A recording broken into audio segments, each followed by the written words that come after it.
Now, the greatest radio shows of all time. Suspense. The Shadow Node. Washington calling David Harding, counter-spy. Classic radio theater. The Great Gildersleeve. Fibber McGee and Molly. Dragnet. Gunsmoke. The Lone Ranger. Now, step back into a time machine with your host, Wyatt Cox. Good evening, friends of the Inner Sanctum. Comedy on this Sunday. Our feature date today is April 28, 1953, 71 years ago today, with episodes of My Friend Irma starring Marie Wilson and Jerry Lewis and Dean Martin in their show from that same date, 71 years ago today. Their guest will be Laraine Day. We will have Bud Abbott and Lou Costello from 75 years ago, April 28, 1949, and another Sam Shovel story. Ronald and Benita Coleman in the Halls of Ivy from 74 years ago, April 28, 1950, and another episode in the Superman adventure, The Nitrate Shipment. That's what's coming up on this Sunday, the 28th day of April, 119th day of 2024, 247 days remaining till we get to 2025. Maryland, on this date in 1788, became the seventh state to ratify the Constitution. 1788, mutiny on the Bounty. Captain William Bligh and 18 sailors set adrift, and the rebel crew returned to Tahiti briefly and then set sail for Pitcairn Island. Yes, that was a real event.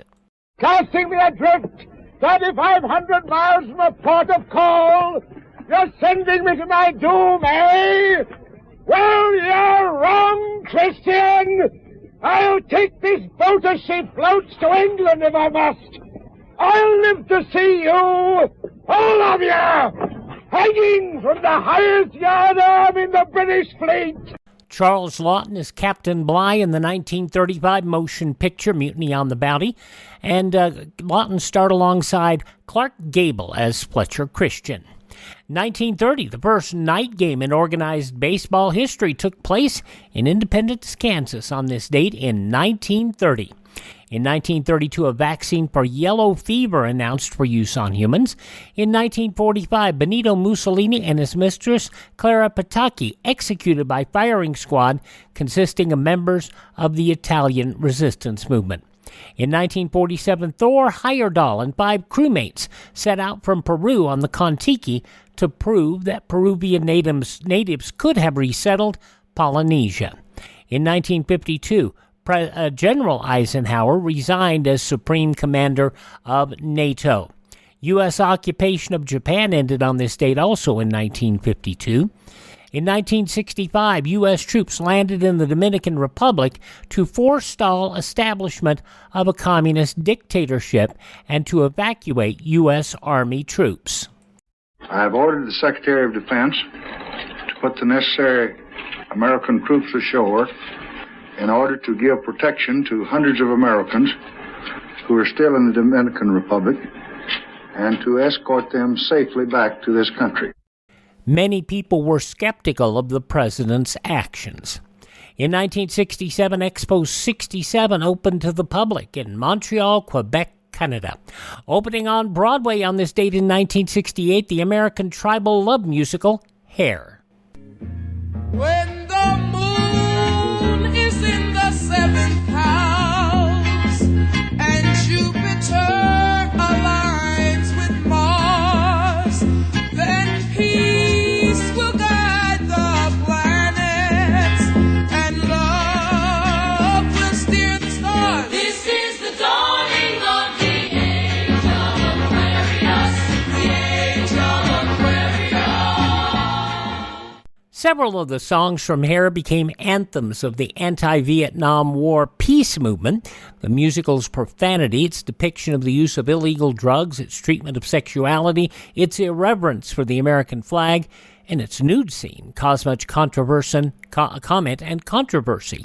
The musical did break new ground in musical theater by defining the genre of rock musical using a racially integrated cast and inviting the audience on stage for a be-in finale. Hair opening on Broadway on this date in 1968. President Nixon formally authorized combat troops to fight communist sanctuaries in Cambodia on this date in 1970. 10 years later, in 1980, President Carter's Secretary of State, Cyrus Vance, broke with the president and submitted his resignation. I could not support the difficult decision taken by the president on the rescue operation in Iran. Now, Vance made that announcement in the Department of State's press room, said he still admired the president, but would not go any further on saying why he was leaving. Now, in 1986, on this date, a brief announcement made on the Soviet Union TV program Irma. An official announcement from the Council of Ministers. There has been an accident at the Chernobyl atomic power station. One of the atomic reactors was damaged. The consequences of the accident are being taken care of. Help is being given to the victims of the accident. A government commission has been set up. The first public announcement about the Chernobyl nuclear power plant disaster still won't be cleaned up for another 50 years. In 1987, U.S. engineer Ben Linder killed in an ambush by U.S.-funded Contras in northern Nicaragua. Near Maui, Hawaii, on this date in 1988, flight attendant Clarabelle Lansing, blown out of Aloha Airlines Flight 243, a Boeing 737, and fell to her death when part of the plane's fuselage ripped open in mid-flight. This is what one passenger experienced. There was a very loud blast, and the air just rushed out immediately, and I thought my window had blown out. It wasn't my window, and when I looked forward, all we could see was a blue sky. We all thought we were going to die. That's all there is to it. The flight suffered extensive damage after an explosive decompression in flight, but was able to land safely on Maui. Metal fatigue determined to be the cause of the accident on the 19-year-old airplane. And for their part, Aloha Airlines would last another 20 years, going out of business in 2008. They would continue an air freight division. In 1994, former CIA official Aldrich Ames pled guilty to giving U.S. secrets to the Soviet Union and later Russia. In 1996, President Clinton gave 4.5 hours videotape testimony for the defense in the Whitewater controversy. The 1993 Chemical Weapons Convention went into effect on this date in 1997, with Russia, Iraq, and North Korea notable nations who had not ratified the treaty. And in 2001, millionaire Dennis Tito became the world's first space tourist. Passing away on this date in history, actor Ed Begley, B.W. Stevenson, My Maria, also actor Rory Calhoun, three-time National Wrestling Alliance champion for a combined 10 years, and wrestled across 7 decades from the 30s to the 90s. Lou Thesz passing away on this date 4 days after his 86th birthday. Also, wrestler Chris Candido, band leader Tommy Newsom, you remember him best for his work with the Tonight Show Orchestra, and astronaut Michael Collins, all passing away on this date in history. Birthdays include the 5th President of the United States, James Monroe, actor Lionel Barrymore. We remember him most as his role in Scrooge in the wonderful motion picture with Jimmy Stewart and Donna Reed, and a beautiful, beautiful motion picture. It's a Wonderful Life. By the way, Barrymore won an Academy Award in 1931 for his performance in the motion picture A Free Soul, and you won't see it much because it was a pre-code picture, which meant that it didn't meet current broadcast standards. He was also in the movie with Leslie Howard, Clark Gable, and James Gleason. Others that were born on this date, actress Carolyn Jones. You remember her from The Addams Family. Also, actress Marcia Strausman, all born on this date in history. Hi, this is Jeff Foxworthy. It is now time for the birthday announcements. The following people are now officially older than dirt. I failed to mention when we were talking about Lionel Barrymore, his role as Dr. Gillespie in the story of Dr. Kildare, both in the motion pictures and on radio. Those who are still with us include actress Anne Margaret, 83, Jay Leno, 74, From Sliders and General Hospital, Carrie Wurr is 57. From Blue Bloods, Bridget Monahan is 53. Penelope Cruz turns 50. Jessica Alba, 43. And a couple of people from the television show Glee. Jenna Ushkowitz is 38. And from not only Glee, but Shadowhunters, Harry Shum Jr. is 42. Those are just a few of the people who celebrate the 28th day of April as their birthday. If this happens to be your birthday... Hi, we're the 4 freshmen, and we just want to say, Happy birthday to you! And on this Sunday Classic Radio Theater, we are going to salute Tuesday, April 28, 1953, with 2 programs from that date that are very funny, including My Friend Irma, starring Marie Wilson, and this episode from 71 years ago, April 23, 1953, Jimmy will enjoy that Irma is taking up yoga. That's next. Classic Radio Theater with Wyatt Cox on a Sunday. In times of economic uncertainty and chaos, your money means nothing. You may not even be able to get it from your bank or ATM. And the money you do have in the stock market will go down and down. What you can bank on is gold and silver. Gold and silver have been a reliable and trusted form of currency for thousands of years. Gold and silver have never been worth zero, and typically gold holds its value during economic turmoil. Call the Gold Hotline now and learn how to protect your money and your assets with gold and silver. And learn how to set up a new IRA or roll over your current one into a gold-backed IRA. Protect your money from the next market crash with gold and silver. Call now for your free gold guide. 800-515-6302. 800-515-6302. 800-515-6302. That's 800-515-6302.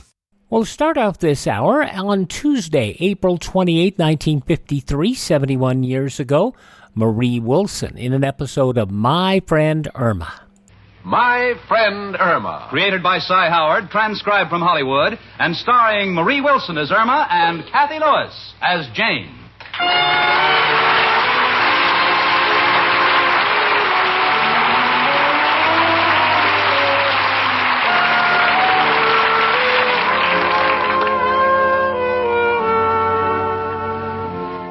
It's a wonderful world we're living in. 4 hours by plane and you're basking on the sands of Miami Beach. A few hours more and you're sitting by a pool in Bermuda looking across the Mediterranean from the Riviera. Ah, yes, if you have money, you can enjoy any climate you desire. So, here we are, Irma and I, lying on our fire escape, and the Martin kid is squirting a hose at us. But it's home, and we love it. We grit our teeth, close our eyes, and we love it. Oh, it's certainly warm for April, isn't it, Jane? Yeah. Just feel that sun beating down. How could it throw off so much heat? Tiny little ball like that.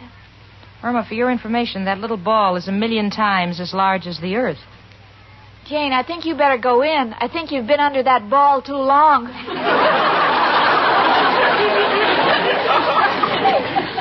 Irma, will you just relax? All right.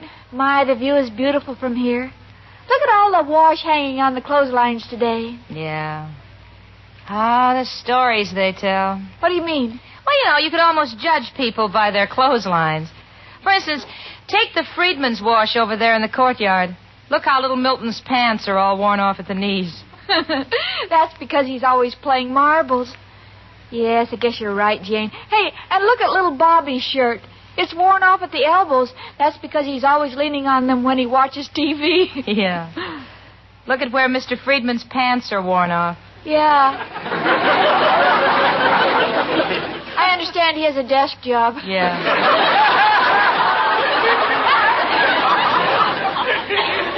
Golly, it's warm out here. Maybe we better put on our bathing suits and take a real sunbath. Nothing doing. Why not? Because I refuse to be seen with you in public wearing that bathing suit. Looks like the moths got at it and left with the biggest half. I've told you 1,000,000 times the purpose of a bathing suit is to allow your body to breathe, but the one you bought makes everybody gasp. Yes, but I feel safe in that suit. What do you mean, safe? Well, the moment I get in the ocean, a lifeguard comes to my rescue. Yeah. Do you know I've been saved when I've been 10 feet from the water? Yeah, I know. Irma, just read your book, huh? Do you mind if I read it aloud? It helps me follow the plot. No, go right ahead. John and Mary were married in 1940, and during these 12 years of monotony, they had 8 children. Monotony? Where does it say that? Right there. That's matrimony. It's funny, it made sense the other way, too. Read. Just so read. in these 12 years, John and Mary came to know the full meaning of the words cannonballs. Cannonballs? Yeah, right here. That's connubial bliss.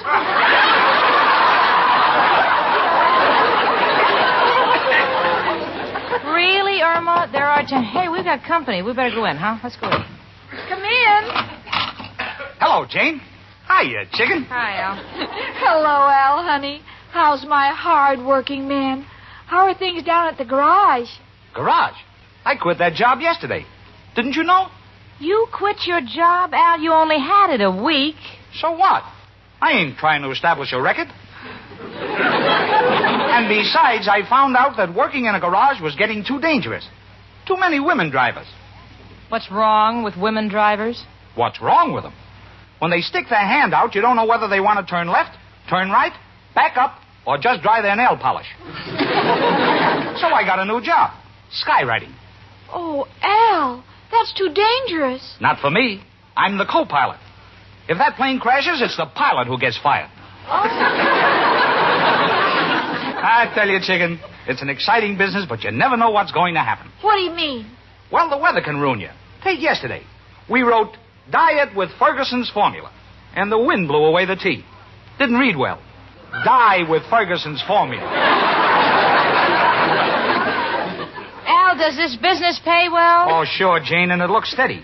And besides, I've been promised a raise. A raise, Al? That's right, chicken. Who knows but one of these days, you and I may be up in that plane, and you know what message I'll be writing, Poopsie? What, Poopsie? Just married.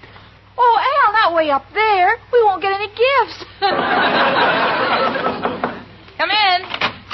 Why, hello, Mrs. Martin. What brings you here? My husband threw me out. Why? What happened? Well, I asked Irma to drop off the laundry. I told her I wanted the shirts starched, buttons put on the pajamas, and the sheets washed and ironed. Well? She had the pajamas starched and buttons put on the sheets. Buttons on the sheets? Yeah. All night, my husband kept dreaming he was sleeping on a typewriter. Oh, he's in a mean mood. Well, he doesn't know, Irma. Come on, I'll go on down with you and I'll explain.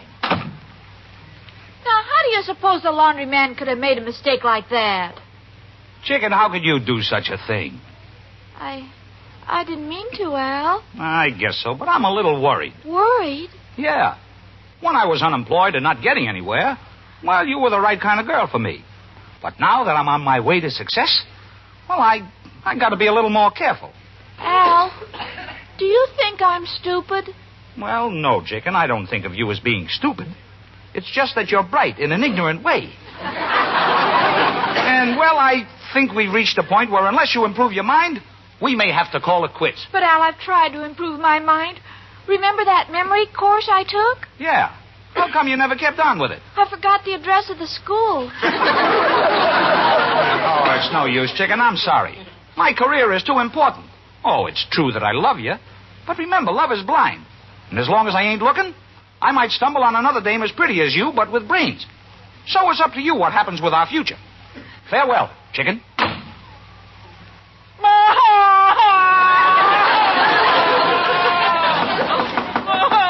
in. If you don't mind, it's me, Maestro Wonderkind. My darling, why are you crying? Did you lose something? Oh, Maestro, I may lose Al. I don't know what to do.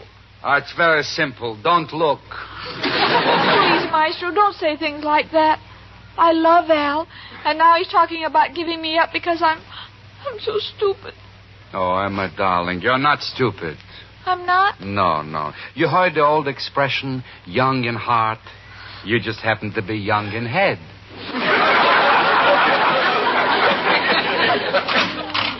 Hello, Maestro.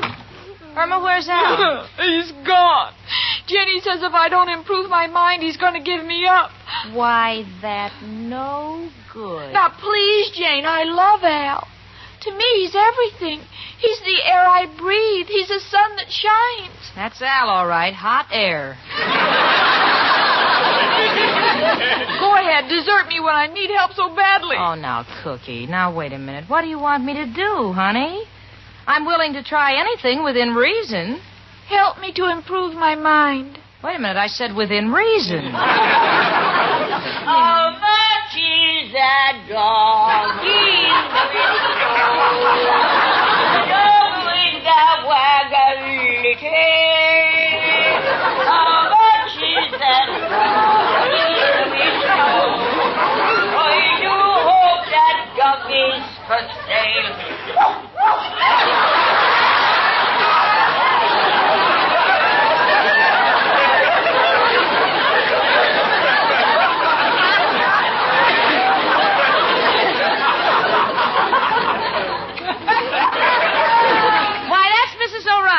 Yeah. She shouldn't be allowed to sing that song. It's cruelty to animals. Hello, girls. Oh, there you are, Maestro. Well, how do you like the way I hit them high notes? Hit them. You sound more like you were beating them to death. Is that so? Well, I'll have you know Oh, Irma, darling, you've been crying. Well, she's a little upset, Mrs. O'Reilly. Al told her if she doesn't improve her mind, he's through with her. Now, Irma, darling, don't let it worry you. Although men don't admit it, it's not brains they care about in a woman. It's our figures they whistle at. Things have been awfully quiet, haven't they, Mrs. O'Reilly?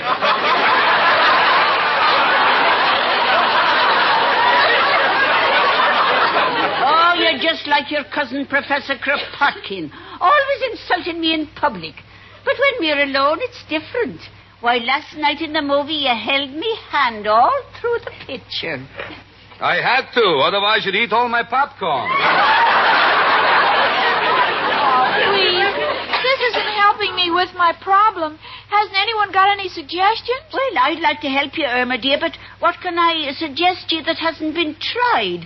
Did that correspondence course you took last year help any? No, the mailman always left before I could ask him any questions. What about a private tutor? I had one 2 years ago. Irma, going around with a cornet player is not considered having a private tutor. How about night school, Irma, darling? Well, I went to night school. Yeah, did it help? Well, it made me smart in the evening, but by the time I got to work the next day, I'd slept it off. Well, I think this whole attitude of Al's is unforgivable. You were good enough for him when he was a penniless moocher, and now that he's working, all of a sudden he wants Madame Curie. I'd be darned if I would change for any man. Now, if you don't mind, I'm leaving. Where are you going, Jane? I'm getting an upsweep. Richard thinks I'll look very cute in it. Bye. You see, she's changing. Well, I give you my word, I wouldn't. Any man that wants me takes me the way I am.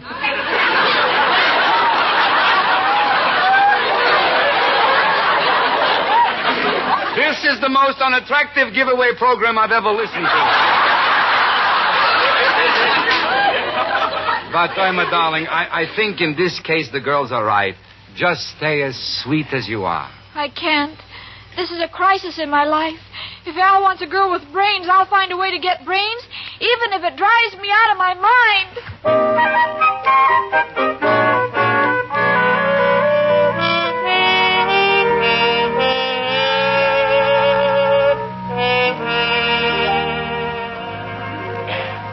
Well, it's been over an hour now since Irma left here to find a way to improve her mind. I wish her luck. I'll say one thing for Irma, she's leaving no stone unturned. I just found a copy of a letter she's sending to Einstein. Listen to this. Dear Professor Einstein, Since you are the most brilliant man in the world, I thought if we could correspond, it might be mutually profitable. You could write me everything you know, and I could write you everything I know. Please send your stuff airmail, as I am a fast thinker. Concerning your theory of relativity, I've always liked it, as I think families should stick together. Oh. Well, at least the girl's trying, Janie. Yeah, that's just the trouble, Mrs. O'Reilly. This girl can get into trouble without trying. Imagine what she gets into when she makes a special effort. But where do you suppose she is now? She phoned me she had to go to the office. Mr. Clyde had some extra work for her to do. Well, Janie, at least you know what she's up to. Yeah, it's more than Mr. Clyde will know.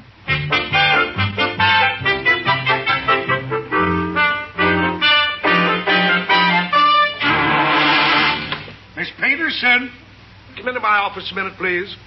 The mind can be compared to a complex machine which is capable of many functions. Miss Peterson, didn't you hear me calling you? Oh, gosh, I'm sorry. I just bought a book on how to improve my mind, and I'm reading it. Well, isn't that nice? What is it called? The Art of Removing Rocks from the Head? No, it says the brain is a complex machine. Oh, well, then you better wire General Motors to send over their entire repair crew. Why, something wrong? I'll say there's something wrong. That letter I dictated to you yesterday, I just ran across the carbon copy. Letter? Yes.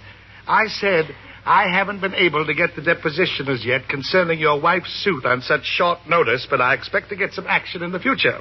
Well, that's simple enough, isn't it? Yes, isn't it? Would you care to read the letter you sent? All right. Be my guest. Okay. I haven't been able to get your wife deported as she is wearing a suit. If they notice her in shorts, I can get action.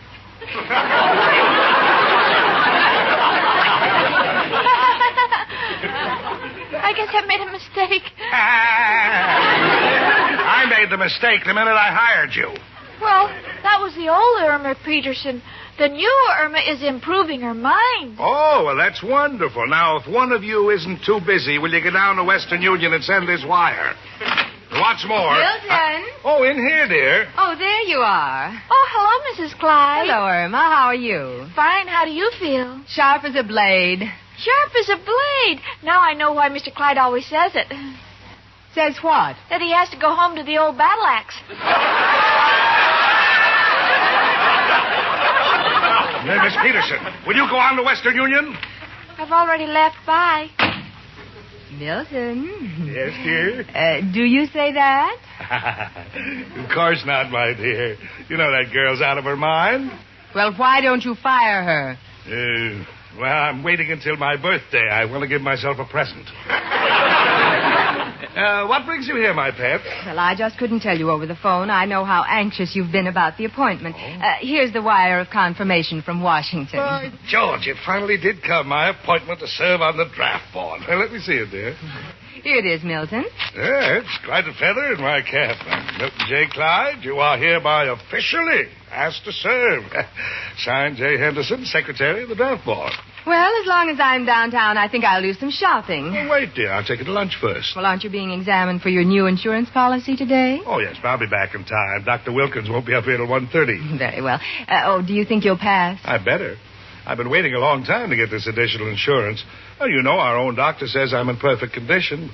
Of course, my nerves aren't too well, but Miss Peterson said she's trying to improve her mind, so maybe things will get a little better.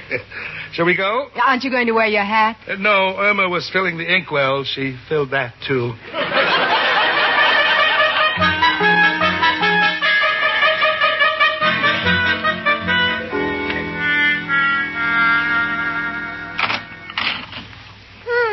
I guess Mr. Clyde's out. What's this? You are hereby officially asked to serve draft board. Gee, they're drafting Mr. Clyde? They must have run out of men. I can't let them do this to my boss. Now that my mind is improving, I must put it to good use. Oh, pardon me, miss. Yes? Would you mind telling Mr. Clyde that Dr. Wilkins is here to give him his physical examination? Already? You mean he hasn't been passed yet? No, of course not. Oh, thank goodness. What? That is, he isn't in, but I can tell you all about his condition. I'm his secretary. Oh, well, I'm afraid that would be hearsay. Of course it's hearsay. I'm here and I'm saying it. You don't understand, miss. We cannot accept him if he isn't physically qualified. You can't? Well, take it from me, Mr. Clyde is a very sick man. He is? Oh, yes. You know, last year they took out his appendix? Oh, was it infected? No, he just didn't have the strength to support it. But he told me on the phone that he's in perfect condition. Well, I couldn't hear what he was saying. I was holding him up. Of course, now, I don't want you to repeat any of this to him. Don't worry, I won't, because I'm leaving this very instant. I always say, if you want to learn about a man, talk to his secretary. Boy, this book has already made me think clear. Wait till I tell Al the progress I've made. Hello, Miss Peterson. Any calls? Oh, don't worry about anything. Well, why should I worry? This has been a wonderful day for me. Yeah, it sure is, and don't worry about you being drafted. Drafted? What are you talking about? Oh, the new Irma Peterson is a wide-awake secretary, and when this Dr. Wilkins came in to examine you, I laid it on. I told him you were practically half dead. You did? Yes. Well, you better get him back. Why? Because somebody here is going to be all dead. Who? The new Irma Peterson.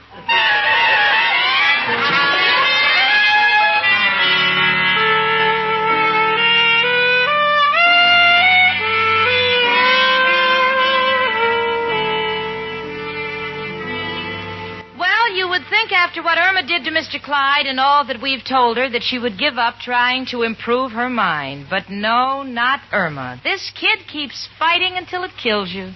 You know what she's done now? She's taken up yogi. That's right, yogi. There she sits on the floor with her legs crossed in the corner of our living room. She doesn't move, she doesn't speak. She just sits there staring into space.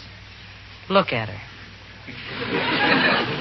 Miss O'Reilly, what am I going to do? Oh, I don't know. I've told her that Richard's mother's coming over to discuss the charity luncheon with me, but I can't get her to move. She just sits there and stares. I sweep around her. What is that? Her breathing exercises, Maestro. In yogi, they say if you breathe deeply, all the poisons leave your system and you can think clearly. Ah, is it working? Well, she seems to have a clearer head. You can see the air go in her ears and out her nose. Irma Peterson, you get up. Now, right this minute, or I don't know... Janie, don't get angry. After all, the girl is desperate. You know what Al told her. What do I care what Al told her? I'm entitled to live, too. The mother of the most important guy I know is coming here, and I'm tired of apologizing for my roommate. Oh, there she goes inhaling again. At least if she'd bend over, she could vacuum the rugs. Janie, control yourself. Oh, well. Why don't you take that Japanese screen and put it in front of her? Then Mrs. Rhinelander won't see her. Gee, you know, I didn't think of that. Maybe that can save me an awful lot of explaining. Thanks, Mrs. O'Reilly. Oh, don't mention it. Come on, Maestro, let's go up on the roof. It's spring, and we can watch the birds building their nests. Maybe that'll give you some ideas. Yes, I could steal some straw for my mattress. Good luck, Janie. Thanks. Now, look, Irma, don't you say a word, not a single word. Mrs. Rhinelander won't be here long, and if you embarrass me, so help me, I'll... Come in. Hello, Jane. Hello, Mrs. Rhinelander. Won't you sit down? Oh, thank you. Jane, I can't tell you how wonderful it is of you to volunteer to do this work for our charity every year. Oh, it's my pleasure. My, your apartment looks darling. What an attractive Japanese screen. Thank you. Why, that painting of Mount Fujiyama is so realistic. Yes. Now, about the luncheon. Well, what is that? What? That sound from that screen. maybe Fujiyama is erupting. I mean, no. No, I really didn't hear anything. Now, about the luncheon... Jane, how long have you had that screen? Oh, I don't know, Miss Reinhardt. It's really nothing. Is it a signed piece? No, I'm sure it is. Well, maybe it's signed on the back. Don't go near there. Well, why? There's a curse on it. It's the Hope Diamond of Tokyo. Well, all right. If you... Oh, my goodness, there it goes again. It's coming from behind that screen. And my curiosity... I think the radiator is hissing. Why, Jane, it's Irma. Oh, Mrs. Rhinelander, it is Irma. And I'm so tired of making excuses. You might just as well know Irma is now a yogi. And all I can say, Mrs. Rhinelander, is that if there is any way that we could possibly... Miss Rhinelander, what are you doing on your knees? I want to commune with Irma. I'm a yogi, too. You are? Well, move over. Who knows? Maybe we'll get a fourth.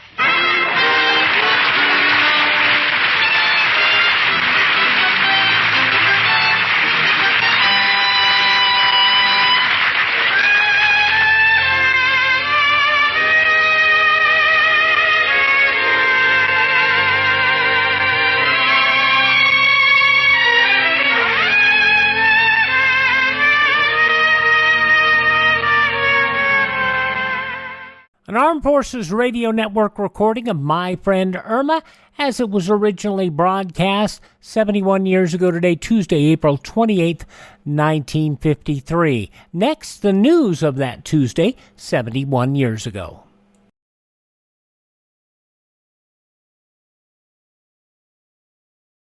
Are you suffering with anxiety, depression, PTSD, an eating disorder, or even a substance abuse problem? If it's causing problems at work or with your family, get help now.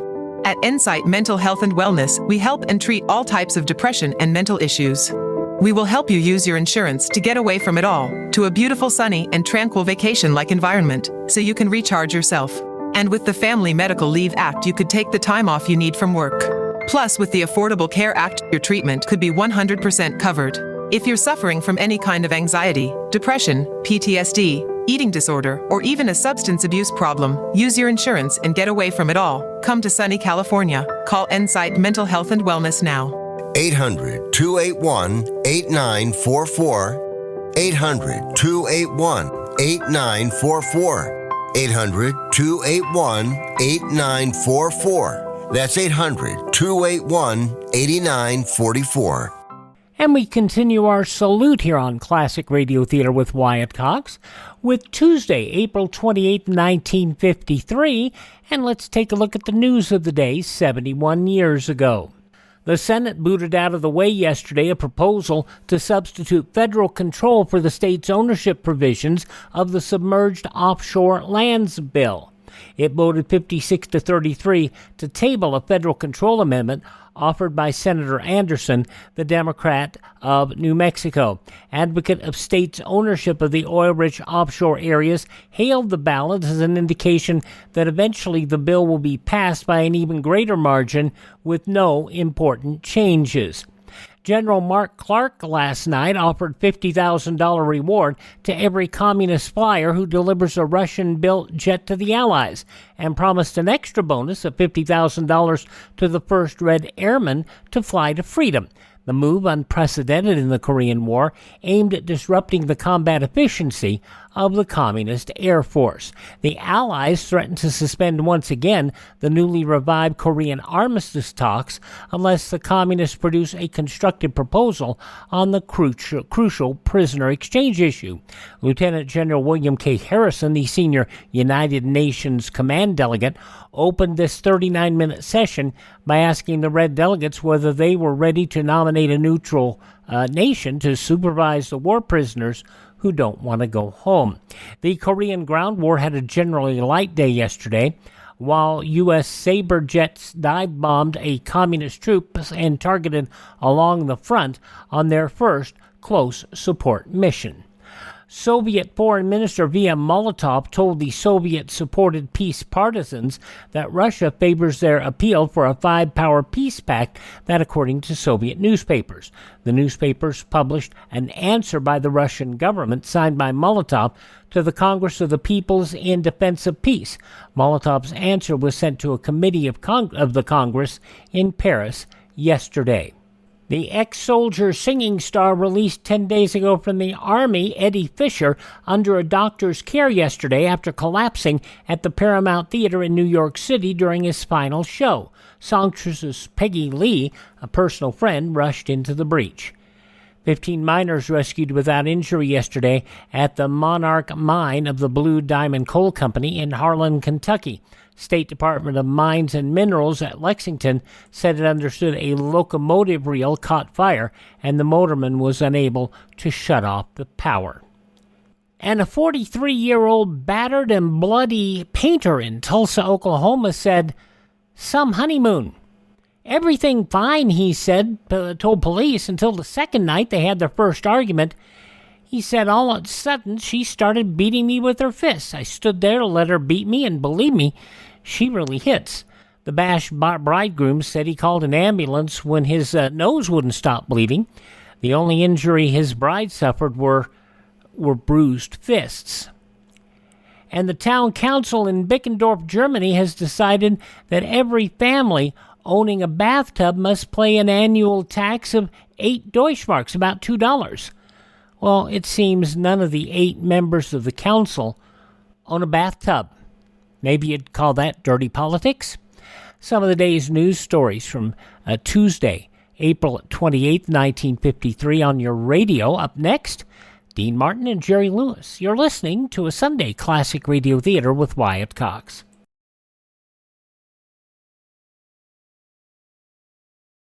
President Biden recently released a massive $6 trillion budget, the largest budget in U.S. history.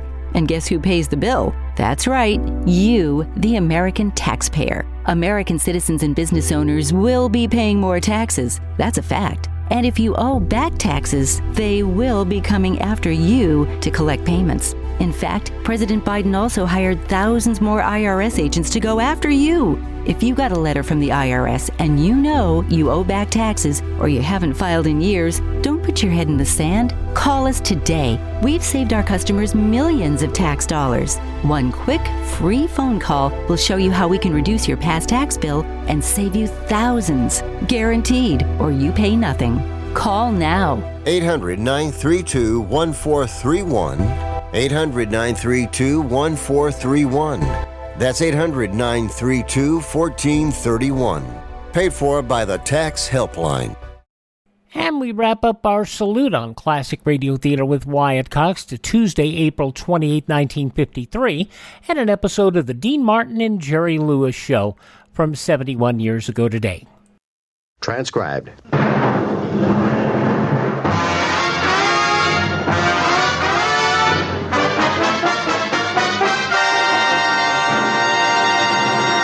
Hey, Jerry, got a cigarette? Have I got a cigarette? Dean, I've got these cigarettes. You mean Chesterfield? I mean Chesterfield. I'm with you. Which means the Chesterfield, first cigarette with premium quality in both regular and king size, brings you the Dean Martin and Jerry Lewis Show.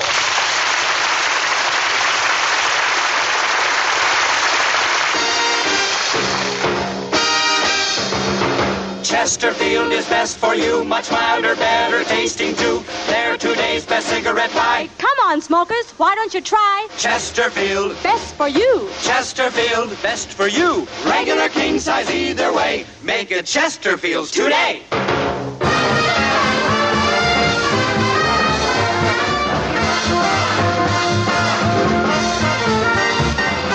And now, ladies and gentlemen, it is my pleasure to bring you our master of ceremonies, Dean Martin.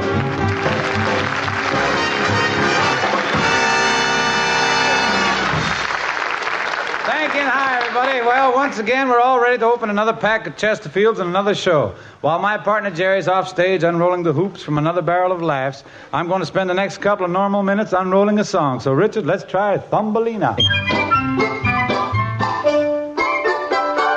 Thumbelina. Thumbelina, Thumbelina, tiny little thing. Thumbelina dance, Thumbelina sing. Oh, Thumbelina, what's the difference if you're very small? When your heart is full of love, you're 9 feet tall. Though you're no bigger than my thumb, than my thumb, than my thumb. Sweet Thumbelina, don't be glum. Now, now, now, ah, ha, ha, come, come, come. Thumbelina, Thumbelina, tiny little thing. Thumbelina dance, Thumbelina sing. Oh, Thumbelina, what's the difference if you're very small? When your heart is full of love, you're 9 feet tall.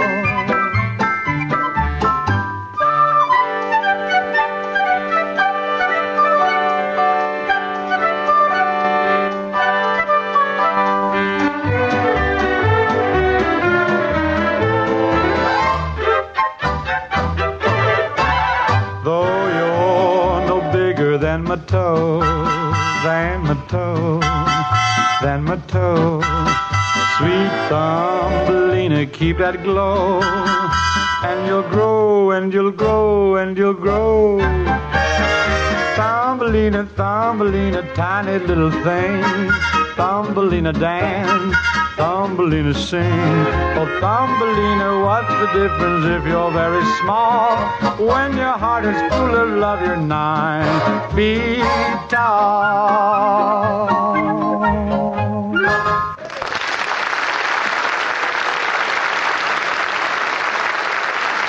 Thank you. Thank you very much. Thank you. When my partner Jerry comes out here, don't be misled by his zany antics. He may do goofy things, but take it from me, Jerry's mind is as sharp as a tack. That's because my head comes to a point. Jeepers creepers, it's Jerry Lewis!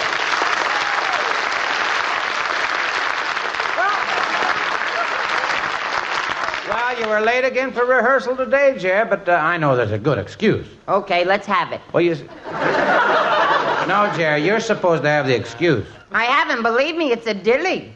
My cousin Amos just got married. Amos? We only call him Amos for short. His full name is Ignoramus. Oh. Is that the clever cousin who throws pianos off the roof? No, the stupid one who catches them. Oh, all right. So you were late because you went to Amos's wedding? Yeah, the invitation said formal, white tie only. Believe me, when I got there, I sure was embarrassed. Embarrassed? Yeah, everybody else was wearing suits. Oh. So good old Amos finally got married. Yeah, he eloped with the girl from the 3rd floor of his apartment house. Oh, that sounds exciting. He was supposed to elope with the girl from the 4th floor, but the ladder didn't reach. Oh, I see. And you know the old saying. How can you get a laugh on IC? Well, what do you know? So good old Amos finally got married. Jerry, who gave the bride away? Bert Parks. Bert Parks? Yeah, Amos was a winner on Stop the Clock. I wondered when they start to give away people.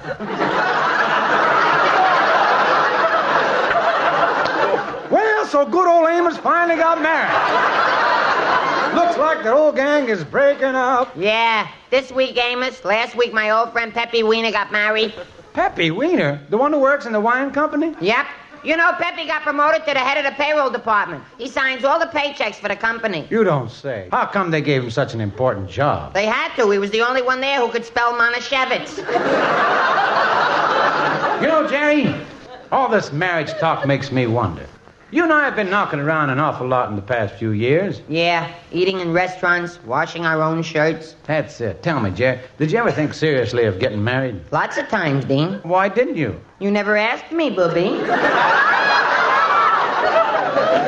Jerry, what I mean is you should... What I mean is you should meet a nice girl, bring her home, and introduce her to your family. Never, never. Is that clear? I guess so, yeah. I once brought a girl home and introduced her to my uncle. What happened? She's now my aunt. Oh! Well, you must have been all broken up about that, Jerry. Oh, indeedy I was. I rushed right down to the river to throw myself in. When I got there, the river was frozen. What'd you do? I went skating instead. Well, that figures. And that's where I met my new girl, Sheba. Sheba? How did she get the name Sheba? As soon as her father saw her, he yelled for the stork to come back. Sheba must be quite a doll. How would you describe her figure? Is it petite? No, that's not the word. Curvaceous? No, that's not the word. Dainty? No, that's not the word. Jerry, for a guy who's in love, your memory sure is lousy. That's the word. Then what is she? Too fat or too thin? Too short. I took her to the drugstore for soda, and would you believe it, Dean? Her feet didn't even touch the floor. Well, lots of little girls' feet don't touch the floor. When they stand up? I don't. Oh, that really is short. But, Jerry, you must have seen something in this creature to fall in love with her. Oh, yes, indeed. Dean, ask me about her nose. Her nose. Ask about it, hers. Okay. What about her nose? Now, whatever made you think of asking that, Dean? Oh, I've been reading the fashion magazines. Noses are coming back. Not like Sheba's, Dean. You've seen people with turned-up noses like they're trying to smell something? Yeah. Well, Sheba's turns down like she just smelled it.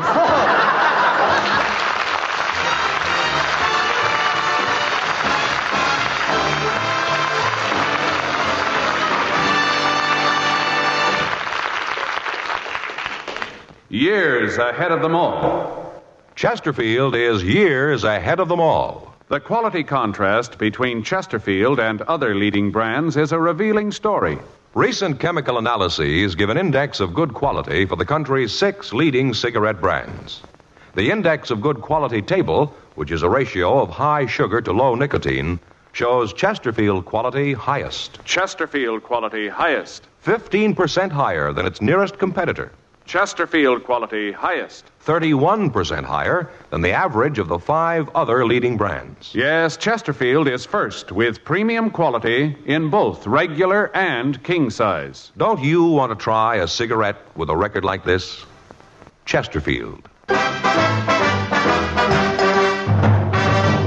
Ladies and gentlemen, for my next song, I want to... Dean, excuse me for interrupting you, but look at this wonderful letter I just got from our fan clubs. What's it all about, Jerry? It's an answer to our muscular dystrophy announcements. The Martin and Lewis fan clubs throughout the nation have just sent us a very generous contribution to help science find a cure for this vicious disease. That's real great, Jerry, and if I ever felt like putting my heart into a song, it's right now. Play, Richard.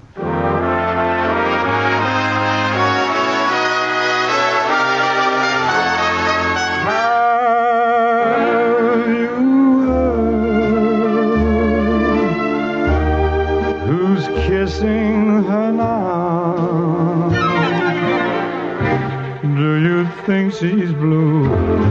Did she say we're through? Has she found someone new? Have you seen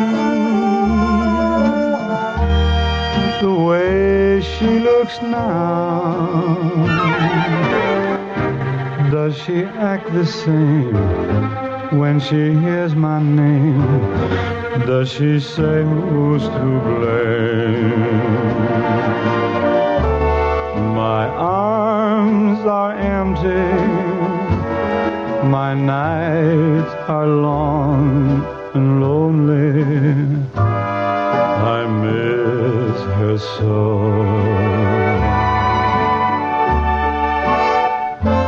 Each new tomorrow can only bring me sorrow. I love her so. Have you heard of their wedding day?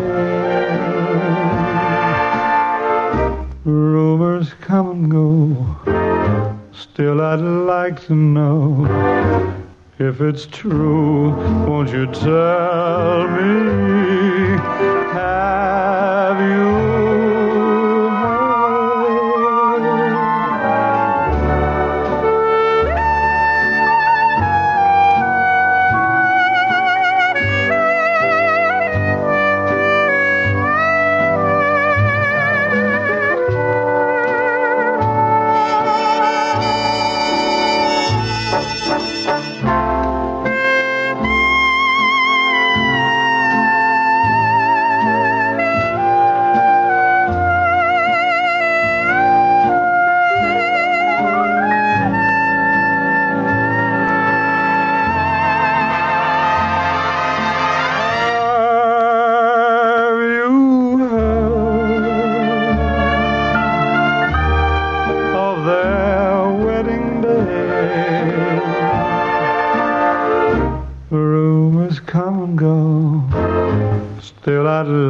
to know if it's true. Won't you tell me? Have you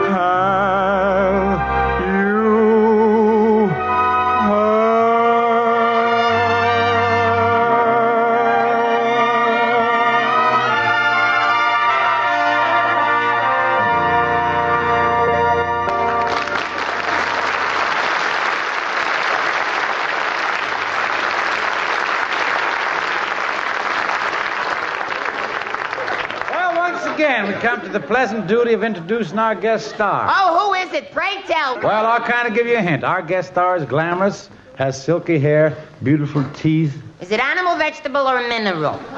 Now, wait a minute. What vegetable can you think of that has silky hair and beautiful teeth? A sexy ear of corn. Yeah.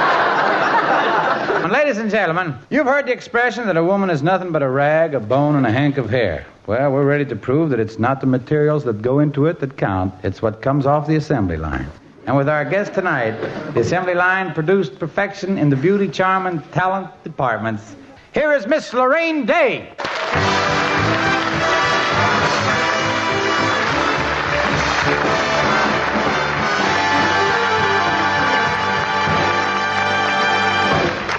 Welcome, Laraine. Thank you. You know, Dean, it's a double pleasure to be here because not only is it fun to be with you and Jerry, but we practically all have the same sponsor. You know, the New York Giants games are broadcast by Chesterfield. Hey! That's right. So this welcome is a doubleheader. Correct. Well, Jerry, aren't you going to say something to me? I'm scared. You're a lady girl, and I don't know what to say to lady girls. Yeah, you don't have any problem with Laraine. Talk to her like you talk to a boy. Talk to her like I talk to a boy? Miss Day. Yes? Want to go out in the alley and see who can spit closest to the wall? Did you hear that, Laraine? See who can spit closest to the wall. Jerry. Yeah? For how much? Oh. Well, this is a surprise, Laraine. I thought your main athletic interest would be baseball since you're married to Leo DeRocher. Leo DeRocher? Egad, what a temper he has. I once saw him ball out on umpire for 20 minutes. Oh, so what? Lots of baseball managers ball out an umpire for 20 minutes. During the football season?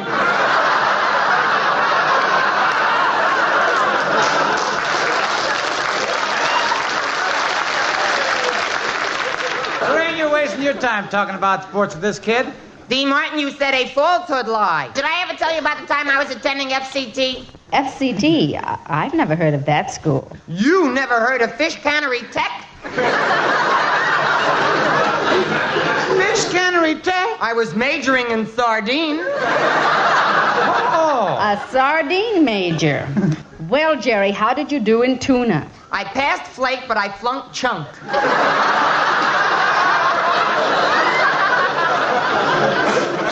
But chunk is such an easy course. How could you flunk it? I kept eating my homework.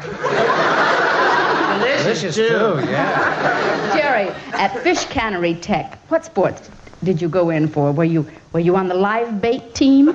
No, I was disqualified. I kept falling off the hook. But I was with the yo-yo team. What position? Substitute string changer.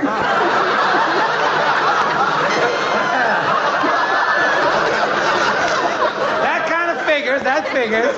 Jerry, you surprise me. Why, Jerry, you're a real athlete. Oh, yes, indeed, Miss D. Why, in baseball, I was a bat boy. That figures, too. You're built like a bat, boy. Read that right. I'm sorry. You're built like a bat boy. Splendid. But you never really got to play baseball, did you, Jerry? Oh, I did so, too. I'll never forget the final game of the season. What happened? We were playing Valley High. It was the South Pacific League. The score was 150 to 150. It was a pitcher's duel. Then in the second inning, I came up.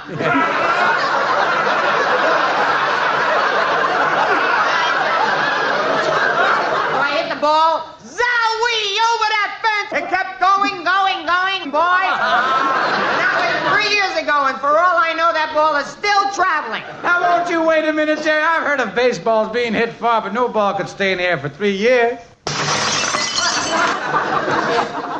Shall I autograph this for you, Booby? Oh, stop it, Jerry. Why don't you cut out the lies? Anybody like you could never be a baseball player. I wouldn't say that, Dean. Some of our greatest stars have been rather peculiar people. As a matter of fact, one came from the hillbilly country and... Not another word, Laraine. You'll tip off our plot to tonight's play. That's George Fenneman's job. Fenneman? Yes, Dean. Tip off. Right. Ladies and gentlemen, Dean Martin, Jerry Lewis, and Laraine Day present a dazzling drama of the baseball diamond. It's the story of a boy from the backwoods of Tennessee who became the world's greatest home run slugger because he used a king-size Chesterfield for a bat. Entitled, He Hit Them 1/5 Longer.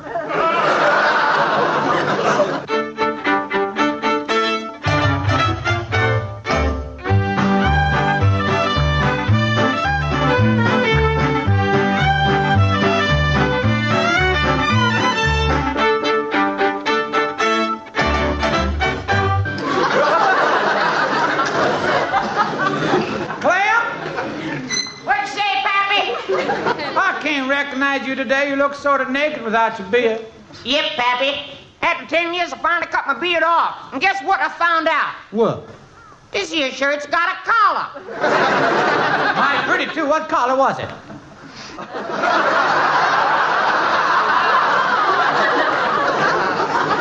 Dang it all, Pappy. That there telegram has been lying on the floor for 6 months, and it's bothering me. Why? Why, don't you know what it says? I don't even know who it's for. I'll read it, son. Remember, I went to school for one day. It says here, to Clem Lewis, 629 Children Drive, Mangy Corners, Tennessee. I am scout for New York Giants, arriving today to offer you contract. Signed, Laraine Day. There's someone at the door. It's your turn, Pappy. No, it's your turn, Clem. No, I remember. It's your turn, Pappy. No, it's your turn, Clem. Okay. Come in.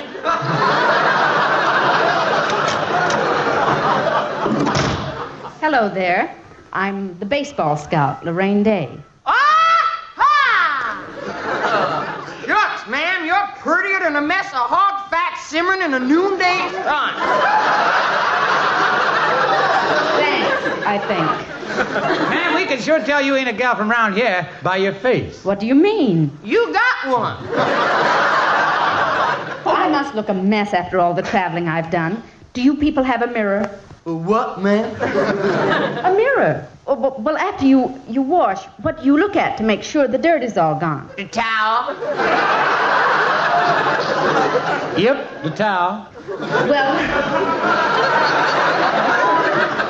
I'd like to tidy up. Where do you folks wash? In the spring. She said where, not when. Oh. You know, Mr. Pappy, it's unusual to find people playing baseball way out here. I didn't think you had the equipment. Ma'am, we make our own baseball equipment out of our cows. Yeah, we use the leg bone for a bat. The tail to dust off the home plate. The ribs for a catcher's mask and a hide to make baseball shoes. Clem, I notice you're wearing an outfielder's glove. Yep, ma'am. That comes from the cow, too.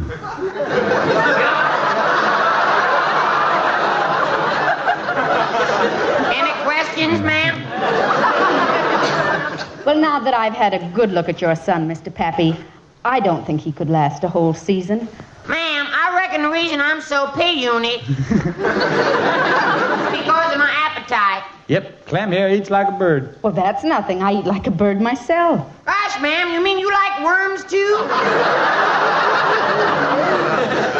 No, Clem. You sign with us, and at the training table, you'll eat like a king. You'll have fresh milk, juicy steaks, charcoal broiled lamb chops, pheasant. Fresh milk, steaks, lamb chops, pheasant. Pappy. What? I think I'm going to throw up.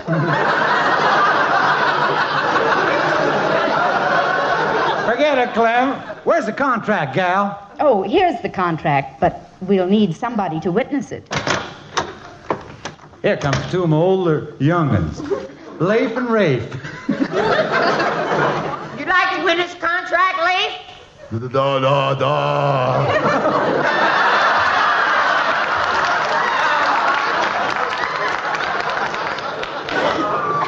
Would you like to witness the contract, Rafe?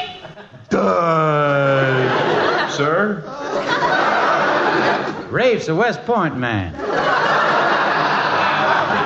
I ain't gonna witness no contract, Pappy. I'm tired. Now, Clem, sign the contract, and in a year you'll have no financial worries. We ain't got no financial worries anymore, ma'am. Nope, we just made the final payment on our hair toothbrush.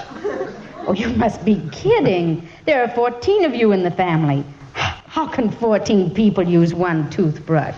Ma'am, it's a long one. It's unsanitary. No, it ain't, ma'am. Each one of us got our bristles roped off. Yep, roped off. You got to sign, Clem. With the money you make, you can stock this farm. Come on now. Sign and I'll fly you right down to training camp. Fly? Then the deal's off. I fleed once. I ain't going up twice. Clem is a scared. The last time he flew in an airplane, his ears started popping. Yeah, and the lady there said that chewing gum would stop the popping. Well, didn't the chewing gum do the trick? Yep, but it took 3 weeks to get the gum out of my ear.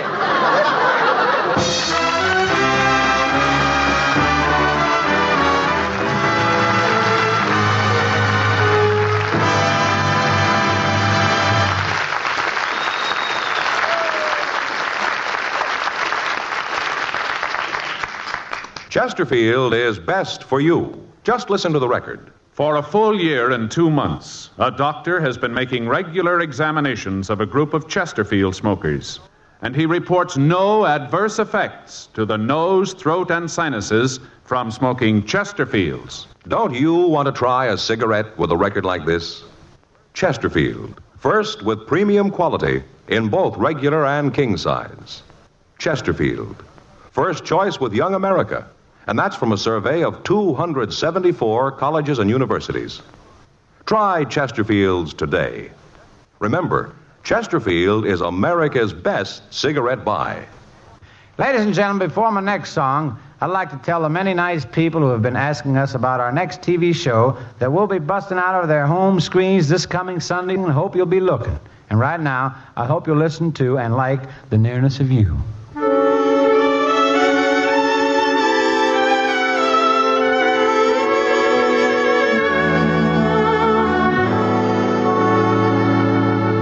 Not the pale moon that excites me, the thrills and delights me. Oh no, it's just the nearness of you.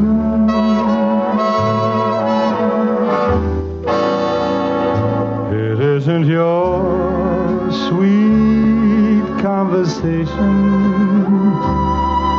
that brings this sensation. Oh no, it's just the nearness of you.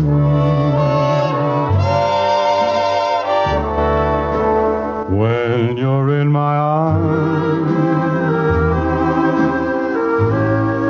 and I feel you so close to me, all my wildest dreams come true. I need no soft lights to enchant me. If you'll only grant me the right to hold you ever so tight and to feel in the night the nearness of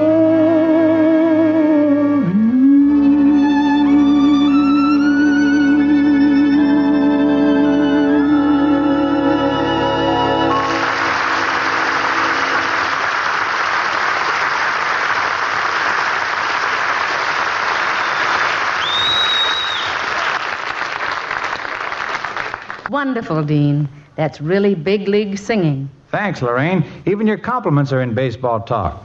The game's really in your blood. See, my blood too, Miss Day. I live baseball, dream baseball, eat baseball. Darn those cork-centered.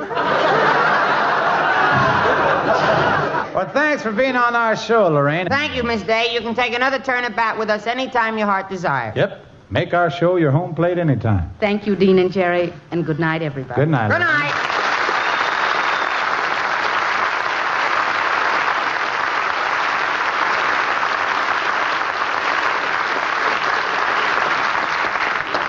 Well, friends, before we wrap this one up, there's just time for you to join us in a Chesterfield. Remember, it's the first cigarette with premium quality in both regular and king size.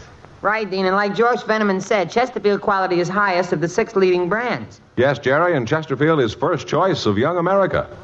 You've heard Chesterfield's story, friends. Now we hope you'll give them a try. Regular or king size, you'll find Chesterfield is best for you. So until next week, this is Dean Martin. And this is Jerry Lewis saying good night, everybody. And God bless y'all.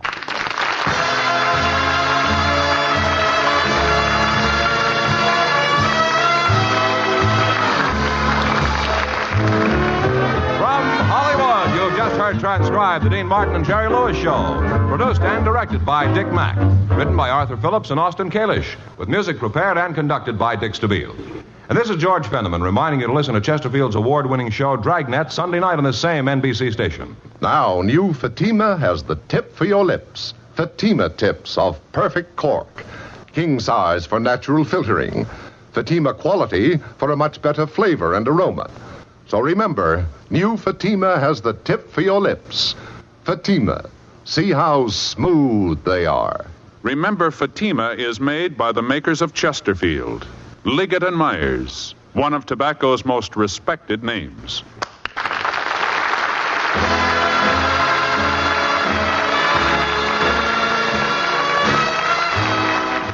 "71 years ago, Tuesday, April 28, 1953, Dean Martin, Jerry Lewis, and Laraine Day. And that wraps up our look back at this date 71 years ago today. Tomorrow, we'll look at 1962 with episodes of Yours Truly, Johnny Dollar, starring Mandel Kramer, an episode of Suspense, the program T-Man, Arch Obler's Plays, and Claudia. That's coming up on Monday's show. Right now, we will head out to ABC. George Fenneman will be around again, as with an episode of Bud Abbott and Lou Costello.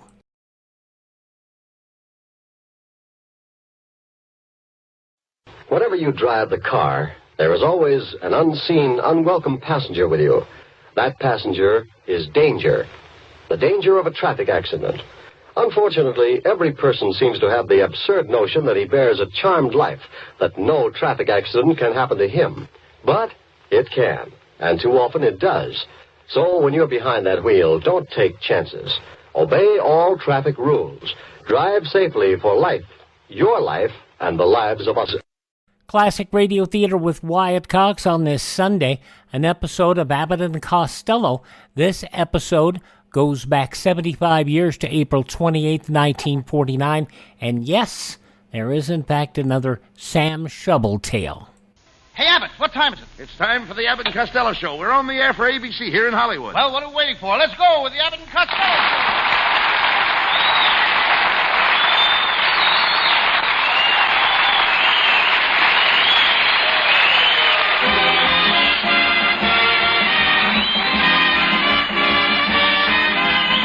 Yes, it's the Abbott and Costello Show, produced and transcribed in Hollywood for your listening and laughing pleasure.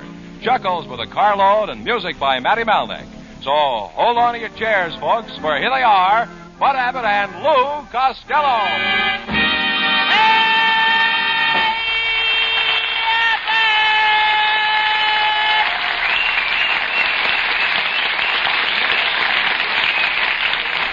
Well, it's about time you got here. Where were you? Well, I went to the YWCA girls' play softball.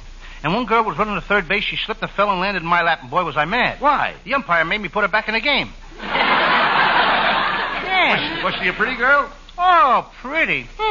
Abbott, she was gorgeous. I made a date with her after the game, and brother, did she send me. She did? Yeah, but when I got back, she wasn't there.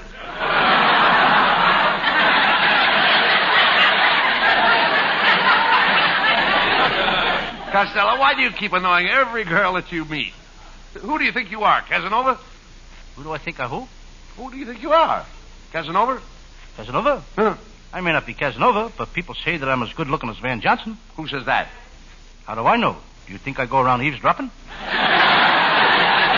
Well, if she's such a pretty girl, why didn't you propose to her and marry her? I can't marry her. I don't know anything about her. What difference does that make? In Africa, a man doesn't even know his wife until after he marries her. What do you mean in Africa? You dope. You don't even know what marriage is. Yes, I do. Marriage is a friendship that got out of control.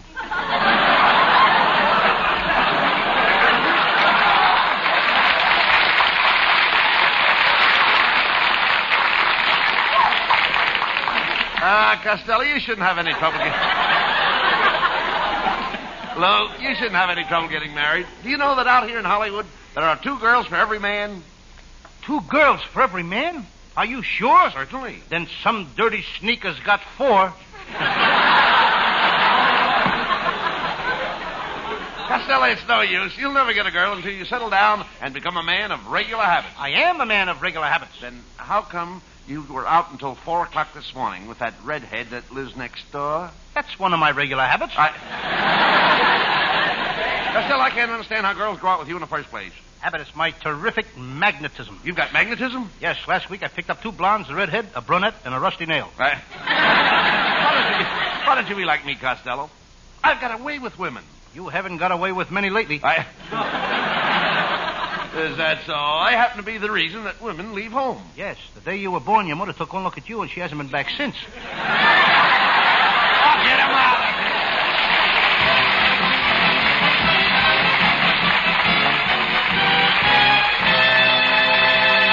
Ah, yes, the boys are on the beam tonight, and they'll be back on it in just about 1 minute. But first, let's hear this.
Costello, will you stop that walking up and down? What's the matter with you? What are you worried about? Last night, my Uncle Mike was robbed while he was asleep. Oh, now, wait a minute. How could your Uncle Mike be robbed? He's got all his money sewed up in his long underwear. Oh, yes. Well, it was a hot night, and he left the back door of the bank open. Don't tell him, lady. All right. That's no reason why you should worry. No? No. Well, when I get on the next page, I'll find out why not. Well, you find out. Oh, no, huh? Well, I got plenty of reasons. Saturday night, they arrested my Uncle Jim Kelly. He broke into a grocery store and he stole $390. Well, why did he do it? The poor guy was hungry. Well, if he was hungry, why didn't he steal all the money, Lou? Why didn't he steal some groceries or something? He's a proud man, Abbott. He likes to pay for everything he gets. And besides, he needs the money to buy a new car. Oh, wait a minute. He'd be better off without a car. Costello, it's very dangerous driving in California. You're telling me? In Los Angeles, you have to drive for 5 people. The one in front of you, the one in back of you, and the ones on each side of you. Oh, wait a minute. That's only 4 cars. Where's the 5th? She'll pull out in front of you any minute.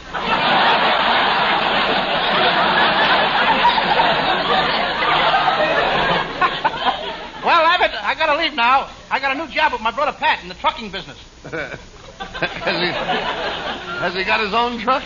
Yeah, you should see it, Abbott. It's 1 inch wide and a block long. A truck 1 inch wide and a block long? Mm-hmm. What does he deliver in it? Spaghetti. Next week he's going to buy a round truck. A round truck? What for? Meatballs. Talk sense.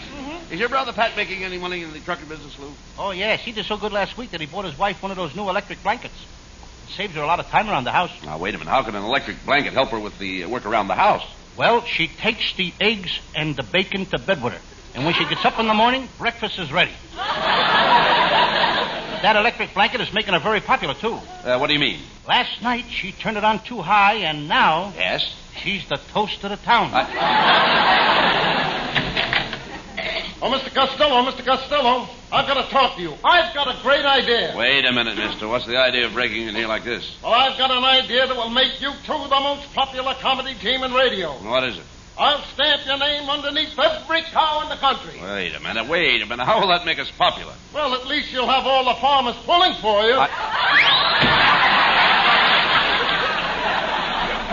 Hello, boys. Well, it's Susan Miller. Susan, I'm certainly glad you showed up tonight because I'm going to sing a duel with you.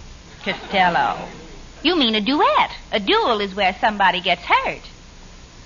You never sang with me, did you? Now, when did you become a singer, Costello?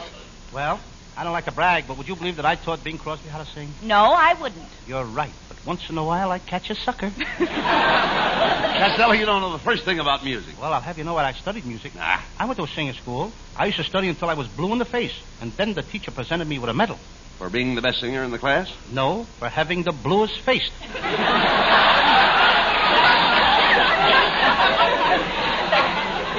Well, I've got to go now, boys. I'm going swimming down at the beach. I bought one of those new French bathing suits. It comes equipped with a shoehorn and a hacksaw. Why did they give you a shoehorn and a hacksaw with a bathing suit? Well, the shoehorn gets me into the bathing suit. And after I wear it, I'll need the hacksaw to get me out of jail. So long, Fatso. You know, there goes a nice kid, Abbott. The only thing is she's money mad. Money mad? Yeah, she's mad because I ain't got no money. So what? Remember, Costello, money isn't everything. You know, you can't take it with you. It's nice to have it here so you can say goodbye to it. You know, my family's always had money. In fact, my Uncle Rudolph was one of the first gold miners in California. One day when he was in the mine digging for gold, he was killed by a falling spade. A falling spade killed my Uncle Tom. Was he a gold miner? No, he was killed by the ace of spades that fell out of his sleeve in a poker game. Well, Costello, you'll never have to worry about money as long as I got it. We're pals. Share and share alike. Well, I feel the same way about you, Abbott. That's swell. You mean you'd share everything you have with me? If you had 2 cars, you'd give me one? Sure. If you had 2 houses, you'd give one of them to me? I certainly would. And if you had 2 department stores, you'd give me one? Yes, sir. We're pals. Share and share alike. Swell. If you had $2, would you give me one? No. Why? Because I've got $2.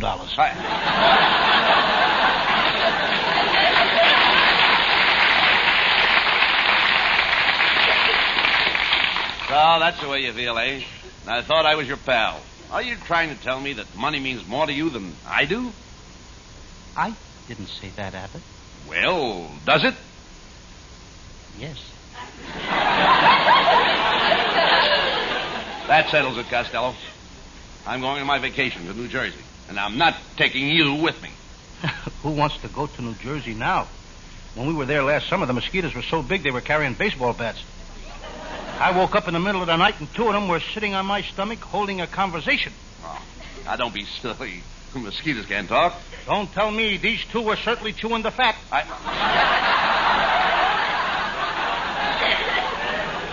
You idiot. The only mosquitoes that bite are female mosquitoes. Well, the one that nipped me when I was bending over to tie my shoe was no lady. The night your Uncle Roy got drunk, the mosquitoes were biting him all night, and it kept me awake.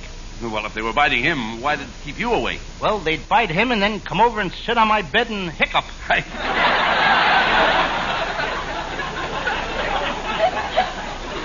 Well, Costello, on second thought, I don't think I'll go to New Jersey. I need a complete rest where nobody would bother me, where the name Bud Abbott means nothing. Oh, you're staying in town, eh?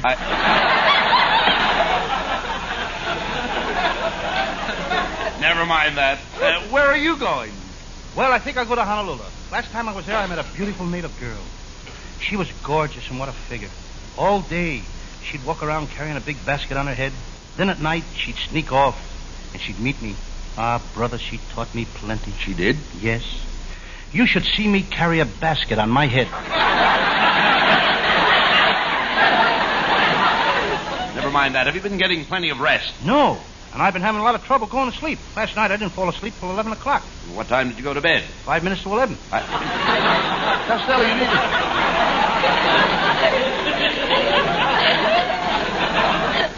Costello, you need a vacation. You've got to stop running around with girls. It's affecting your brain. I think you're right, Abbott. I know it. Last night I had a date to pick up a girl at Hollywood and Vine. I drove down to Hollywood and Vine. Then I went to dinner, and all during dinner I felt as if I'd forgotten something. Then to a movie, and all through the movie I felt as though I'd forgotten something. Then I drove to Griffith Park, and I started to neck, and I still felt as if I'd forgotten something. Then I went home, and I remembered what I forgot. What was it? I forgot to pick up the girl.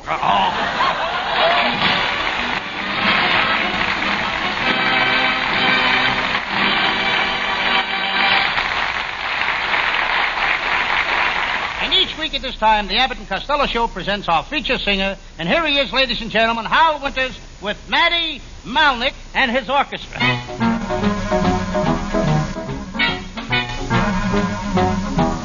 Brush those tears from your eyes and try to realize that the ache in my heart is for you.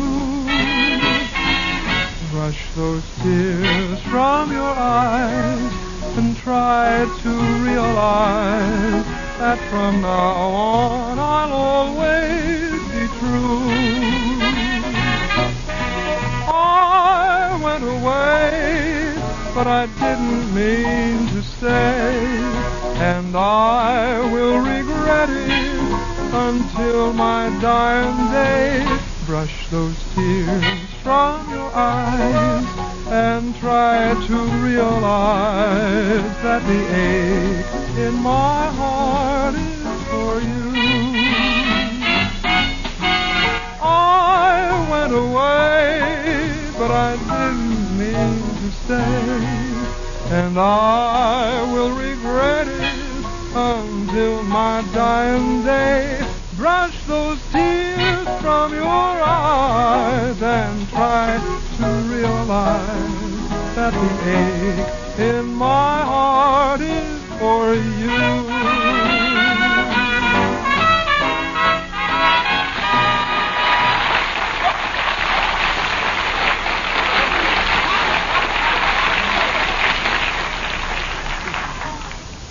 Well, Costello, we're going to do a murder mystery. We'll need a leading lady. Now, how about that blonde actress you're so crazy about? I ain't going with her anymore, Abbott.